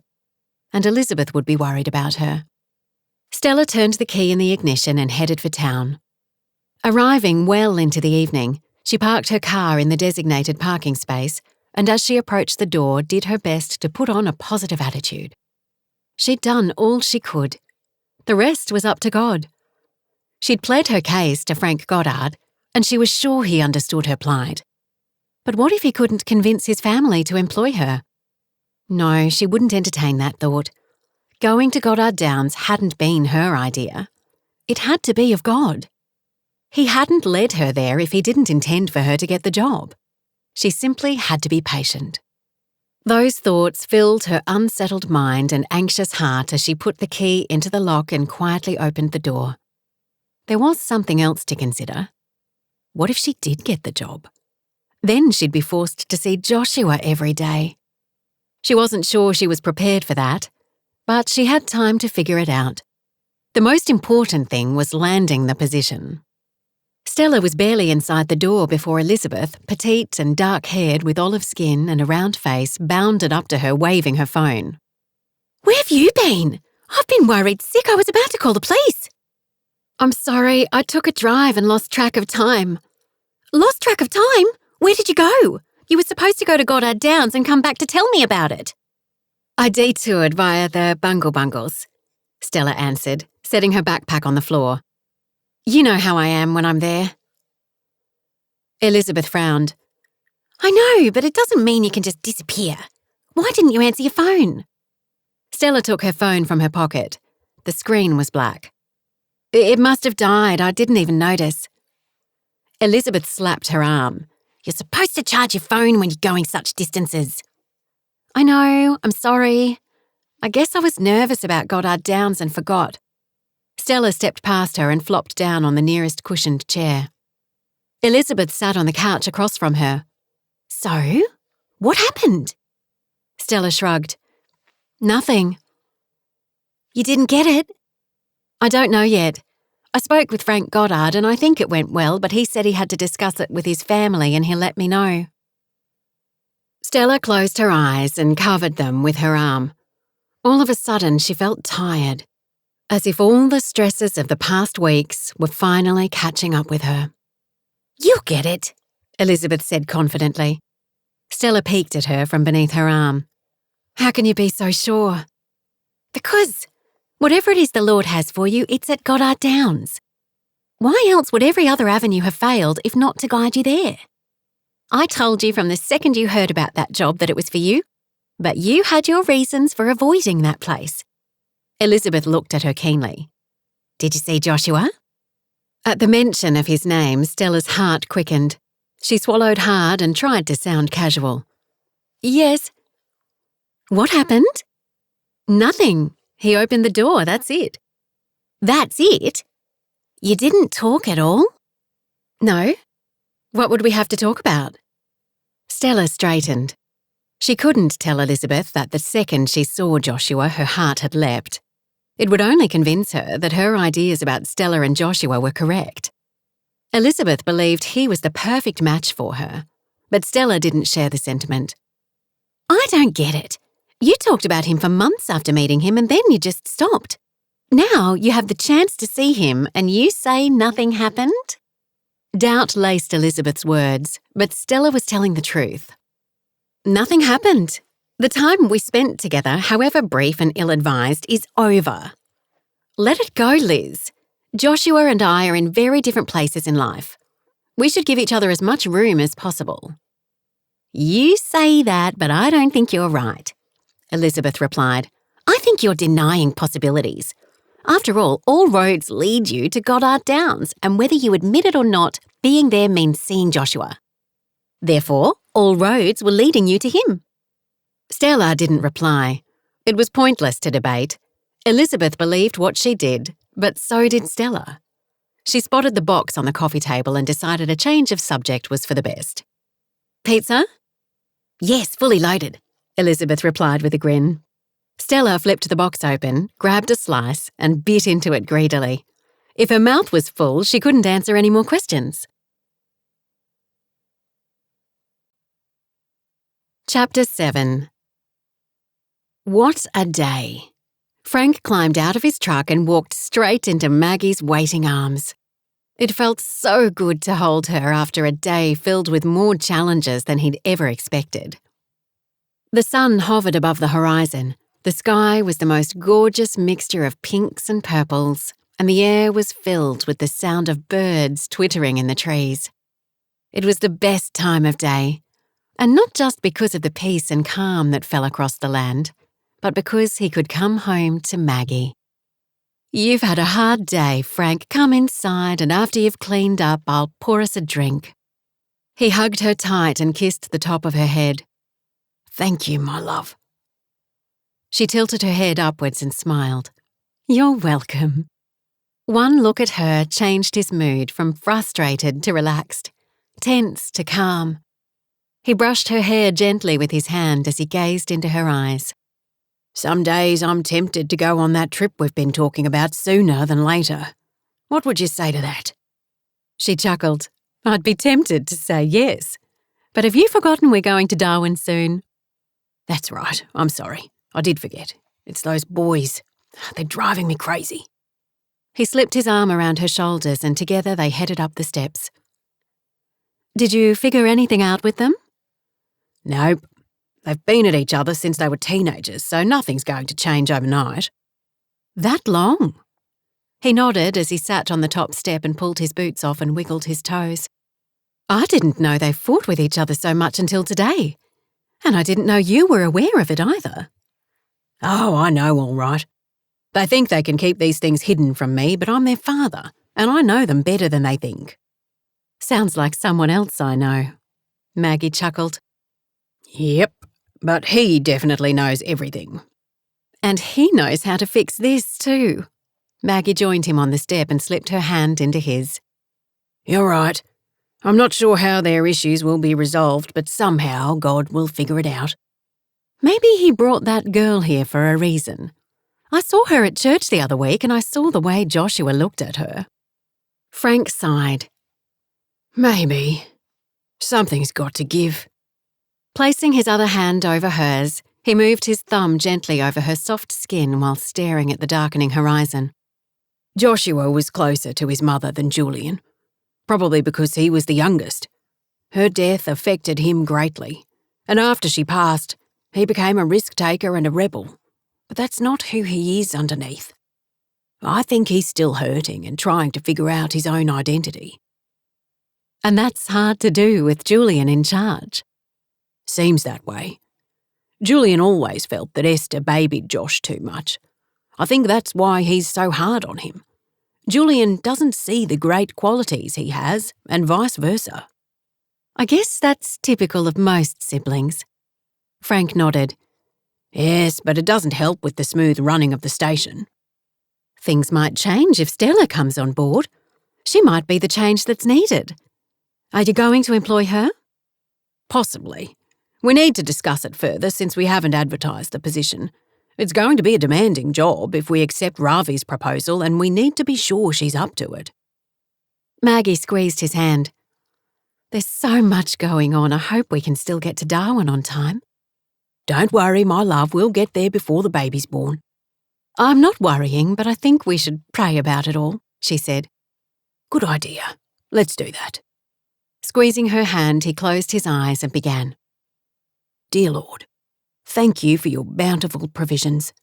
You've been watching over this station and our lives for years, meeting our needs, encouraging us to keep going, and for that we're truly grateful. But we come before you now with heavy hearts. I ask that you intervene in the situation between Julian and Joshua. At their ages, they should know better, but ego has come into play, and neither seems prepared to give the other credit for the skills and gifts you've given them. I ask that you soften their hearts and draw them closer to yourself. And please give us guidance and wisdom with regard to this girl who appeared out of nowhere. Let us know if it's your will that we employ her, or if she's simply a diversion and you have someone better in mind. And I also pray for Serena and David as they look forward to the birth of their baby. Be with them and give them peace, and may the birth go smoothly. And please let Maggie and me get there in time. In Jesus' precious name we pray.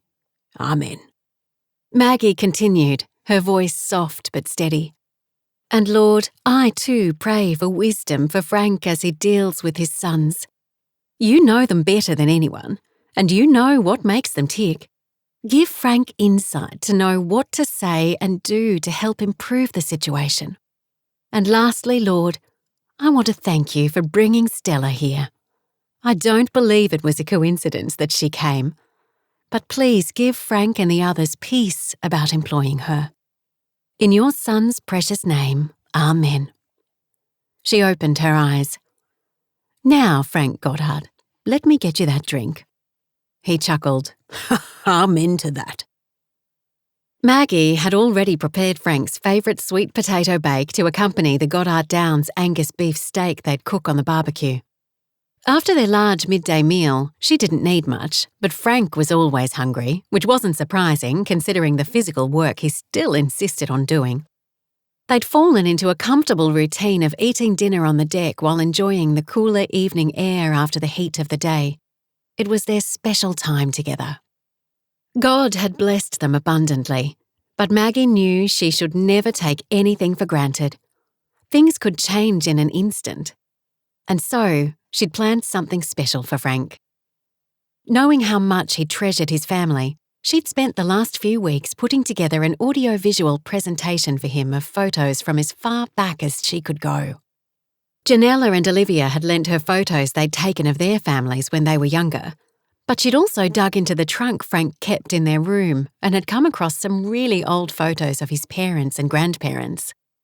After collating them, she'd set the whole thing to some of his favourite tunes. While she was working on it, she had no idea of the current problems with Joshua and Julian, so it seemed providential that she'd planned to show him tonight. After they ate dinner, she invited him into the lounge room and asked him to close his eyes. "Why, whatever for, Maggie?"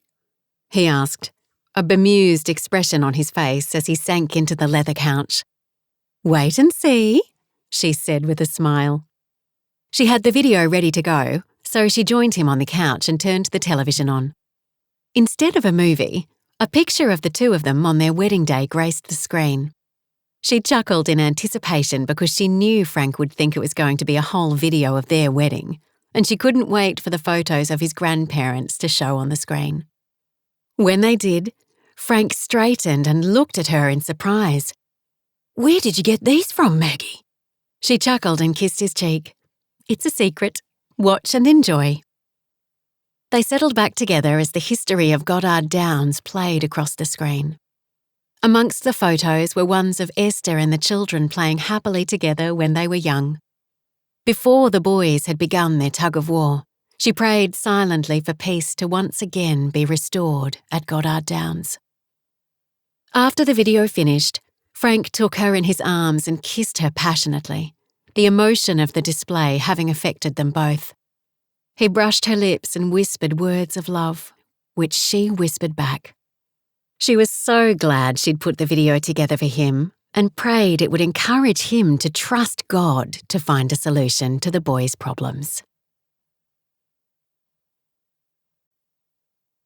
Chapter 8. The following morning, after a relaxed breakfast with Maggie, Frank drove to the homestead to meet with Julian to discuss employing Stella.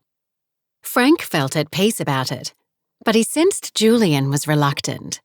Frank would have his job cut out convincing him, but he wasn't alone.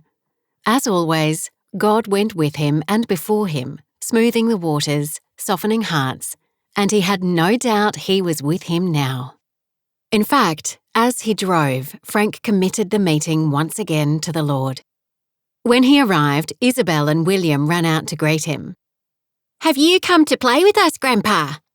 Isabel asked, tugging on his hand and looking so adorably cute he could easily have passed on the meeting with Julian. But no, Stella's need was urgent, and employing her would save the hassle of advertising. As far as he was concerned, it was a win-win situation. "I've got to talk with your Uncle Julian for a while, but then I can play for a bit." "Goody!" She jumped up and down. "We'll be in the cubby house. "Okay, I'll come and find you." We'll get a cup of tea ready and ask Mummy if we can bake a cake." Frank chuckled. "That sounds great. I'll look forward to it."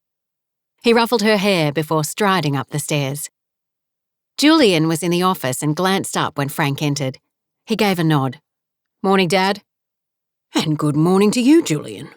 Frank pulled out a chair and sat on the opposite side of the desk to what he was used to. "No coffee?" "No? Do you want one?" "No, it's fine. I know you're busy. Hopefully we can get this over with quickly." "Have you heard the latest?" Frank's brow creased. "No, tell me." "Joshua and Sean are leaving. They told me this morning." Frank blew out a breath. "Let me talk with them." "Good luck with that." "I don't need good luck. I need wisdom from above." "You're right. But honestly, Dad, I've had a gutful of them. It's time Joshua grew up." "And what? Become more like you?" Julian blinked. "Yes. Now you've said it. Joshua isn't you, Julian. He's his own person and he has some great qualities." "I'm glad you think so. I've yet to see them." "He's going through a rough patch, that's all. I'm sure he'll find himself eventually." "Rough patch? Is that what you call it? He's wild, Dad. He and Sean together are bad news, and I'm happy for them to go. Frank drew a slow breath. It grieved him to hear his youngest son spoken of in that way. But in many ways, Julian was right. Sean was a bad influence, and the two of them were almost joined at the hip. Frank wasn't sure what it would take for Joshua to mend his ways, but he believed that God would reach deep inside his heart and draw him back to himself. He didn't know how or when he'd do it, but Frank had confidence that he would. If they go, who'd take over the cattle drives? Julian gave a lopsided grin. You and Maggie? Frank's brows arched in surprise. No. Julian nodded. Why not? You'd be perfect for the job. I'm not sure Maggie would agree, but I'll talk it over with her, although I hope it won't come to that. Also, we'll be heading to Darwin soon, so I'm not sure it will work. I'll talk to Joshua. Okay, but don't leave it too long. They're planning on leaving after this drive. That soon? Julian nodded again.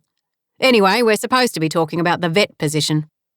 Yes, Frank said. Have you read her resume? Julian leaned back in his chair and cracked his knuckles. I have. It's impressive. But don't you think it's too much of a coincidence that she turned up like she did? How did she know about Simon retiring? We haven't advertised the position yet. I don't know, and I don't think it really matters, Frank said. She's highly qualified, and we need a vet. As far as I can see, it's a no-brainer. Plus, she needs the work. He went on to explain to Julian the dire predicament the Martins were in. Julian's face paled. I had no idea they were in such strife. But it sounds like it's too late if the bank's already foreclosed. It may well be, but she's determined to do her best to save Indigo or buy it back if that's the only option. How would she save enough money before someone else snaps it up? It'll probably go for a song. Well, with the uncertainty over the live cattle export, stations aren't selling too well these days. You know that, son. Julian sighed heavily. Yes, I do know that. We've been very blessed. The deal with Ravi Tamala, along with the cattle drives, got us out of trouble.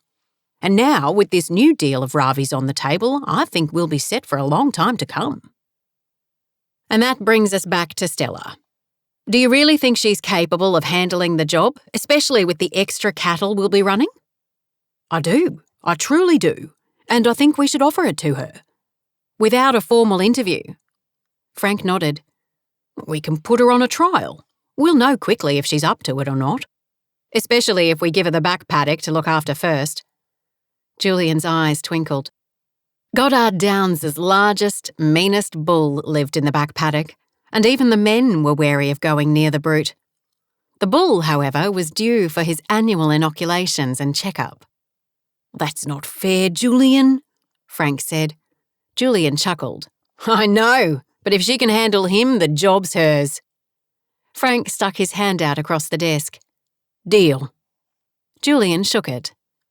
I hope we don't regret this. We won't. Frank pushed to his feet. I've got to run. I've got a play date and a cup of tea waiting for me in the cubby house. Some of us have all the fun.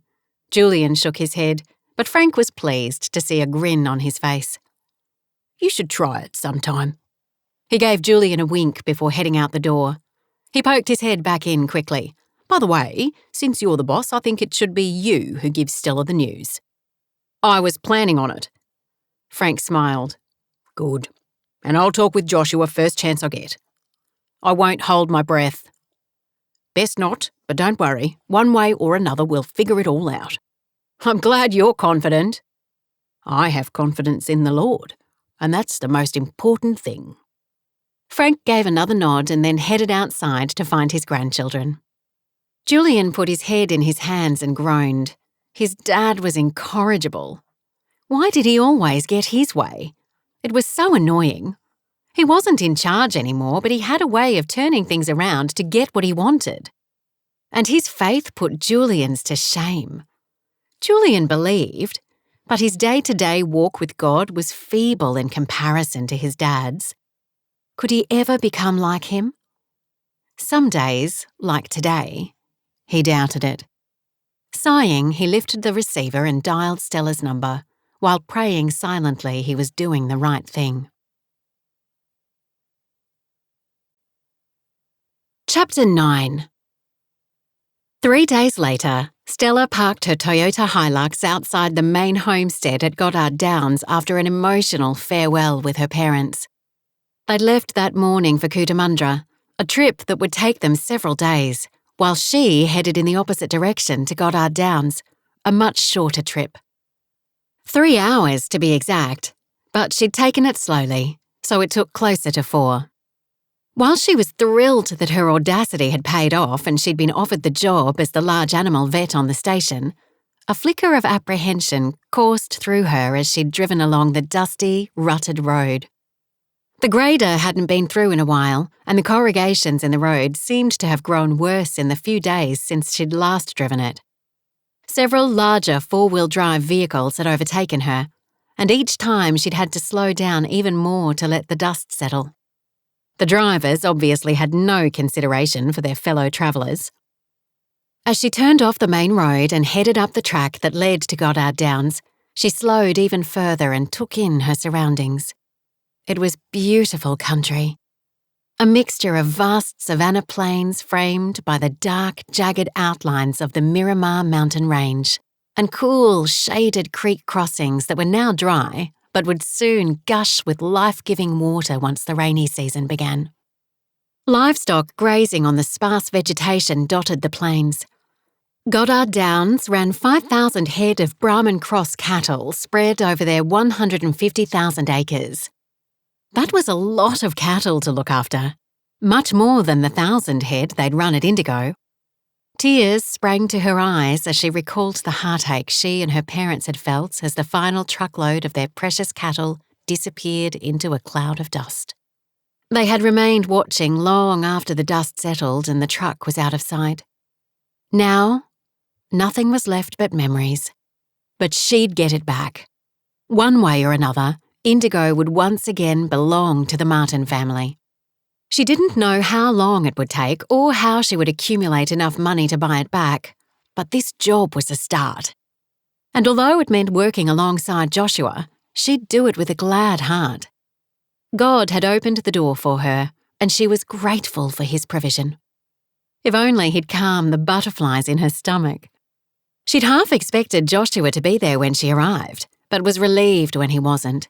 Not that she didn't like the guy. He was good-looking and fun to be around, and she had fond memories of the time they'd spent together in Alice Springs at the rodeo. But he was too wild for her. Not that she was looking for a boyfriend, but if she was, she'd want a man who shared her faith. Joshua might hail from a Christian family, but she'd gotten the impression that he himself wasn't a believer. Or perhaps he was simply rebelling. That happened. And God was more than capable of wooing his children back into the fold. But it was of no consequence. She wasn't interested in a relationship with Joshua Goddard or anyone else, and she'd make that clear at the first opportunity. Which wasn't now, because it was Frank who'd come out to greet her. She acknowledged his smile with a wave as he approached her vehicle, but then Joshua appeared from the other direction, seemingly oblivious to her presence, until he stopped in his tracks, his eyes bulging. He wore faded jeans, boots, and a white shirt with sleeves rolled to his elbows. It was also open at his neck and revealed dark, manly chest hair. But it wasn't his attire that made her breath catch. It was his crystal-clear eyes, the ones that had captivated her when they first met, and the day-old stubble on his face. He was way too handsome. She gulped hard and gathered her emotions. She had no interest in him, even if her insides tingled at the mere sight of him. It was nothing more than physical attraction, not nearly enough to build a relationship on. Not that she was seeking a relationship, she reminded herself firmly. "Stella," Frank said, smiling. "Great to see you. I hope you had a good trip." "Yes, thanks. It was fine. No dramas." "Good to hear. Julian gives his apologies. He got entangled in a business meeting in town and won't be back until later this afternoon." She smiled. "Oh, that's fine. I'm sure we'll catch up in due course." "Yes, he'll be here for when you officially start in the morning. I think he's already got a job lined up for you." "Sounds good. I'm excited to get started." "And we're pleased to have you here. So, would you like to see your quarters first, or would you like a drink? She held up her water container. I've been drinking the whole way. I'd love to see my quarters. Great. Joshua here can show you around, can't you, Josh? Frank turned and motioned for him to join them. I've heard you two might already know each other. Stella tried her hardest to avoid looking directly at him, but it was impossible. Their gazes met briefly, and once again her stomach fizzed as she looked into his eyes that were as clear as a mountain stream. She quickly chastised herself for her reaction. "Not really," she said, her voice coming out not as firm as she would have liked. Why didn't she simply come out and say they knew each other? The effect he had on her was beyond rational. He'd captivated her, there was no doubt about it. But she wouldn't allow him to get under her skin and weave his way into her heart. No, she was stronger than that. Stella? Joshua offered a cursory, almost dismissive nod. She didn't blame him. She should have acknowledged they were acquainted. The staff quarters are down there a few 100 metres. He pointed to his right between a large shed and holding stables where several horses were tethered to the rail. Best if you drive. Sure, do you want to ride? Thanks, but I'll walk. Okay. She turned to Frank. Will I catch you later? Probably. I think the women are planning a welcome dinner for you. She angled her head, her brows scrunching. Really? Oh, yes, everyone wants to meet you. Well, that's very kind. We like to make our staff feel welcome. I'll look forward to it. Thank you, Frank. Our pleasure. I hope your quarters are satisfactory. I'm sure they will be. She smiled again. Frank had the same crystal clear blue eyes as his son, but he was a lot more agreeable. She climbed back into her Jeep and started the engine, giving a wave to Frank as she headed in the direction Joshua was walking.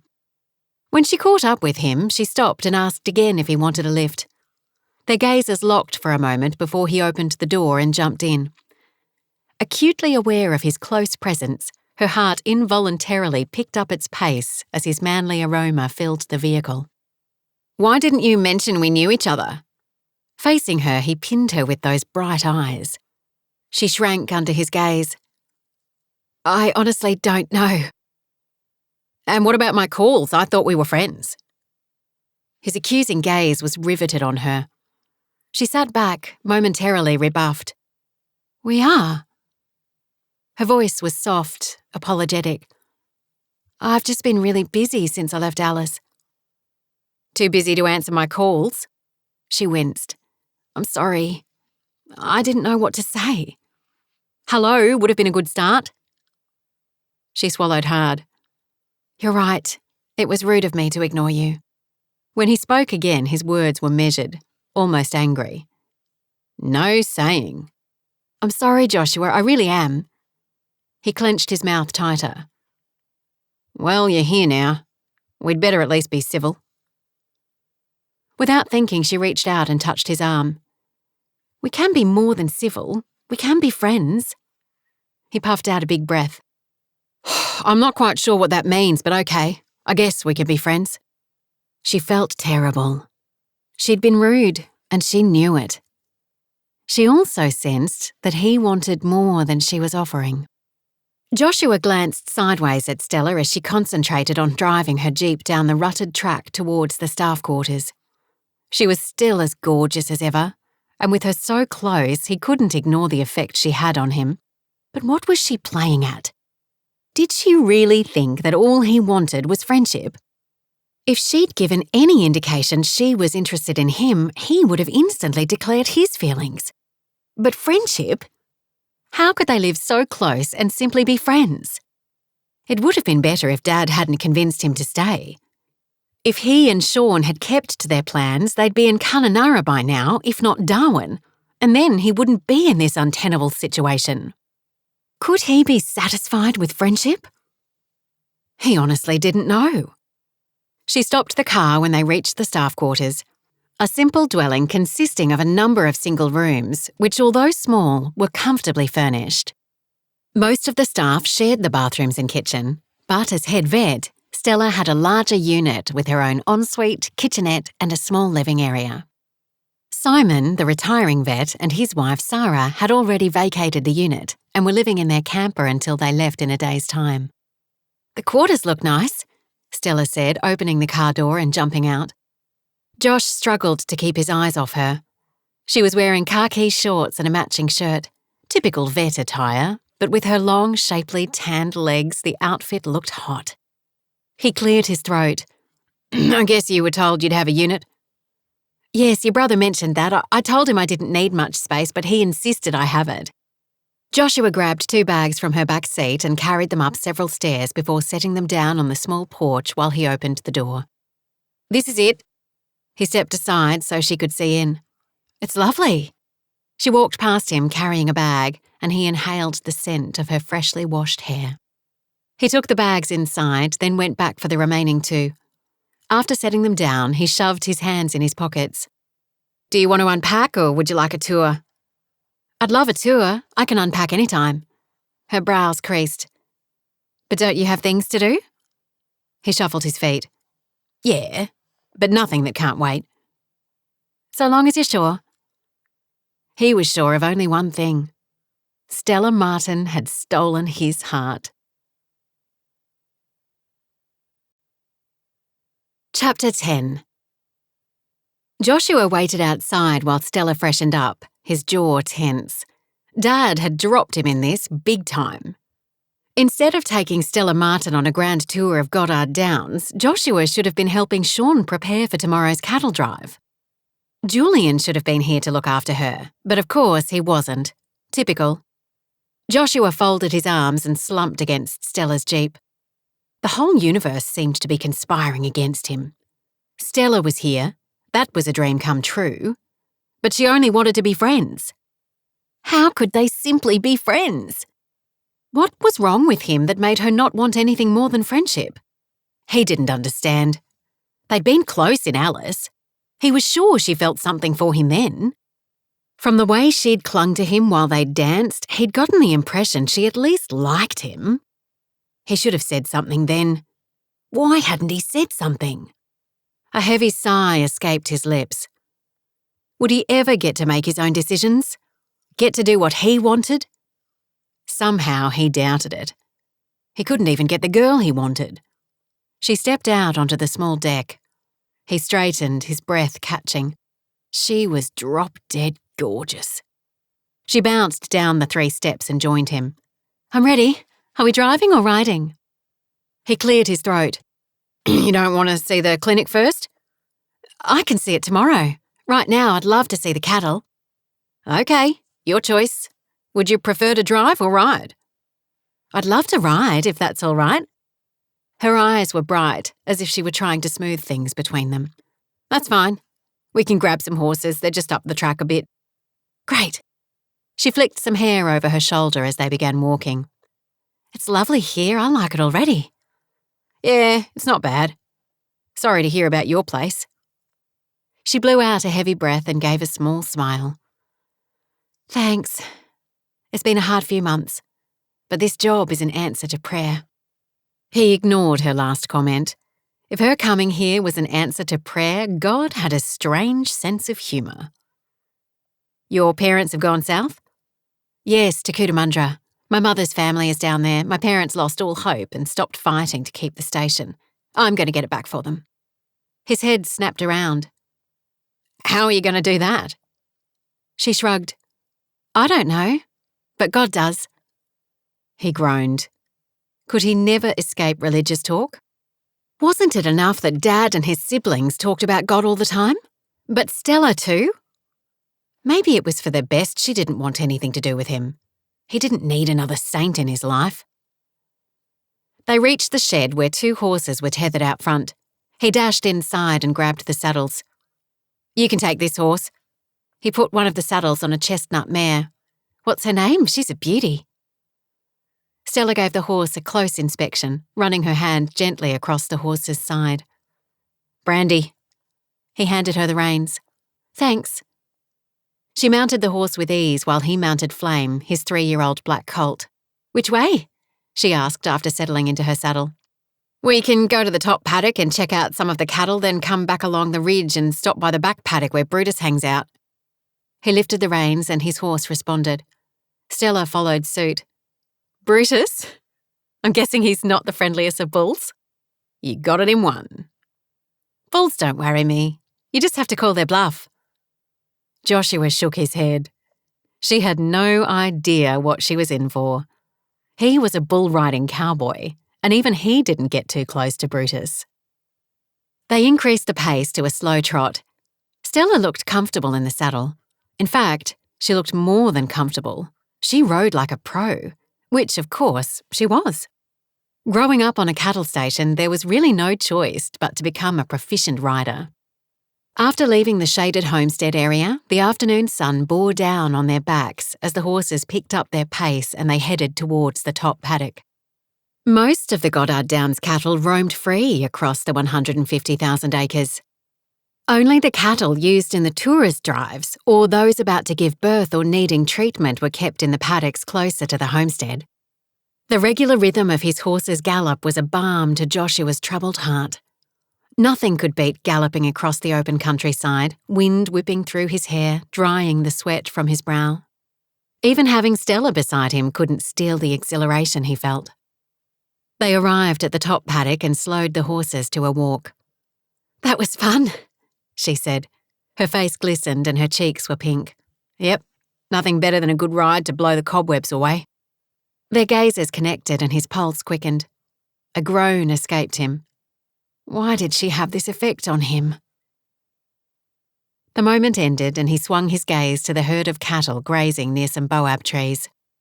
"They look healthy," she said, nodding in their direction. "Yeah, they're the ones we use for the drives. They're pretty sedate." "Do you enjoy doing the drives?" She removed her hat and wiped her brow with her forearm. He shrugged. "Some are better than others. Depends on the people." "I guess so. I imagine you get some difficult clients." "You could say that." He grabbed a couple of water bottles from his saddlebag and tossed her one. "Thanks." She smiled as she caught it and drank half the bottle before handing it back. "We can go higher if you want. There's a nice view from the ridge." "Sounds good. I'll race you." She took off and he had trouble catching her. But he did, finally, just before they reached the top. When they both stopped, he shook his head and laughed. "You're a wild one. I thought you'd ride slower." She laughed back. "What made you think that?" He shrugged. "Don't know." He gulped. Oh, he wanted to hold her like he'd held her that night in Alice. How had it not meant anything to her? He closed his eyes and remembered the feel of her body against his as they swayed to a Keith Urban slow number. He had to get out of here. Being around her was no good. "Come on, I've got to get back." Her forehead creased. "So soon?" "I just remembered I'm supposed to be helping Sean." "Your cousin, the one with you and Alice?" "Yeah, that's him." "I didn't know he was here." "He does the drives with me, but we're leaving as soon as the rains hit." "Oh, where are you going?" "I don't know." He kicked Flame harder than he should and the horse responded, reaching a gallop in no time at all. He breathed heavily as the horse pounded across the dry land. What had he done? What had made him behave so immaturely? It was as if he'd lost control of his words and actions. He hadn't meant to talk to Stella like that, leave her with her mouth gaping as he sped off. He reined the horse in and stopped, needing to apologise. Puzzled, Stella watched Joshua gallop away. What just happened? One moment they'd been chatting easily, the next he was off like a rocket, leaving her all alone. It didn't make sense. And then it did. With clarity that only came from the Lord, she realised that he was fighting a battle, not only with himself, but with God. Hanging around with his cousin wasn't helping him. From what she'd seen of the guy and Alice, he wasn't a good influence. He liked his drink, and he liked the women. Joshua was torn. Although he'd said that he and Sean were leaving the station, she sensed that underneath he didn't want to. Sean was causing him to be unsettled, tempting him with a different life. She offered up a prayer for them both as she sped after Joshua. She could just make him out in the distance. It looked like he'd stopped and was waiting for her. She urged Brandy on, but as she neared, two other horses approached from the opposite direction. It looked like Frank and a woman, Stella assumed, was his wife. She slowed and stopped beside Joshua moments before the couple reached them. There was not enough time to discuss what had just happened, but there was an almost imperceptible note of pleading on Joshua's face. What was he pleading for? Forgiveness? Or something else? For her to tell him not to leave? That she wanted to be more than just friends? She shook her head. It would be too easy to fall for him. His rugged handsomeness made her heart beat faster, and despite his erratic behaviour, she knew he was a good man. But she couldn't allow herself to fall in love. She was here for one reason only: to save Indigo.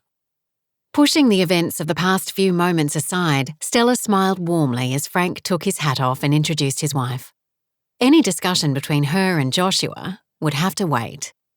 "She seems a lovely young woman," Maggie said to Frank after they left Joshua and Stella and continued their ride. "And fancy knowing her. Do you think something could be going on? I caught a few glances between them.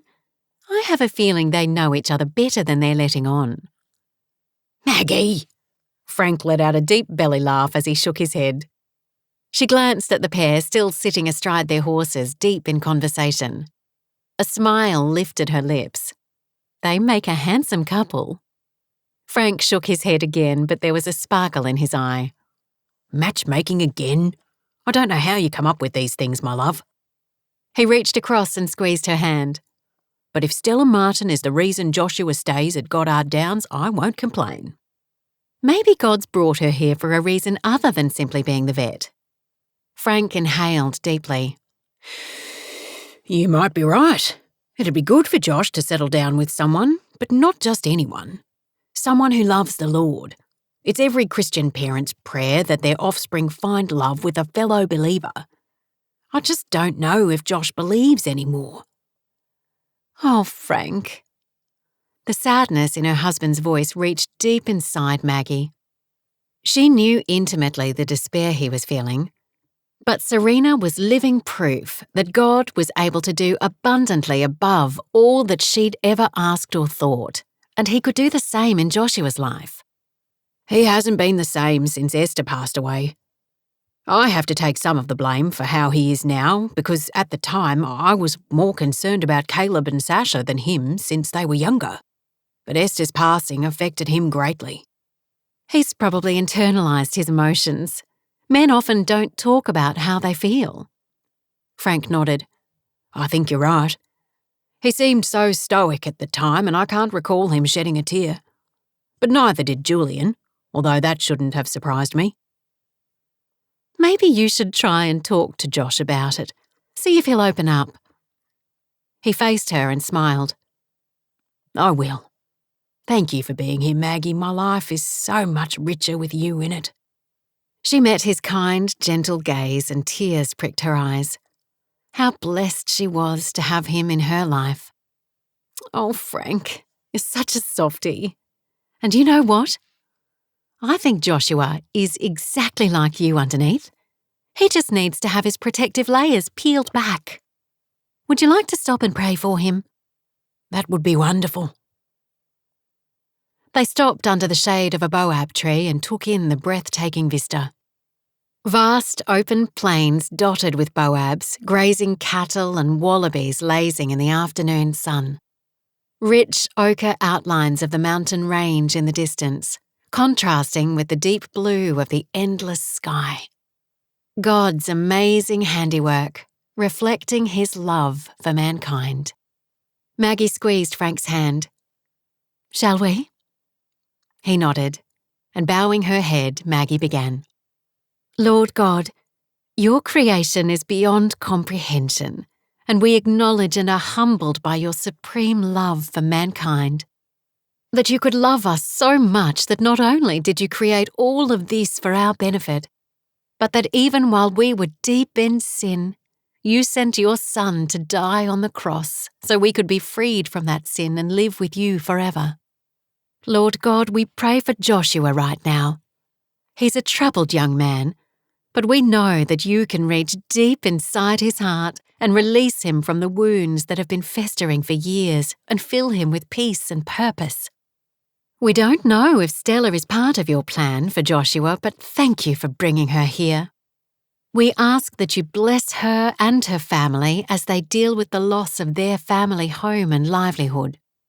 And Lord, I pray that you'll give Frank wisdom as he speaks with Joshua. Give him words that will reach beneath the surface of his crusty exterior and allow them to connect in a meaningful way. Lord, we thank you for your abundant mercy and love. Thank you for the love that Frank and I have for each other. We're so blessed that you brought us together. In Jesus' precious name we pray. Amen. Frank continued, Lord, forgive me for not giving Joshua the attention he needed. I blame myself for his wild ways, but Lord, you're in the business of mending hearts and lives, and I know you can mend Josh's. And Lord, I once again bring the feud between him and Julian to you. Please intervene and help them to set their egos aside and learn to get on with each other as you would want them to do. In your Son's name, Amen. Slow Ride Home continues in Volume 2, Chapters 11 to 22. Click the link below to keep listening.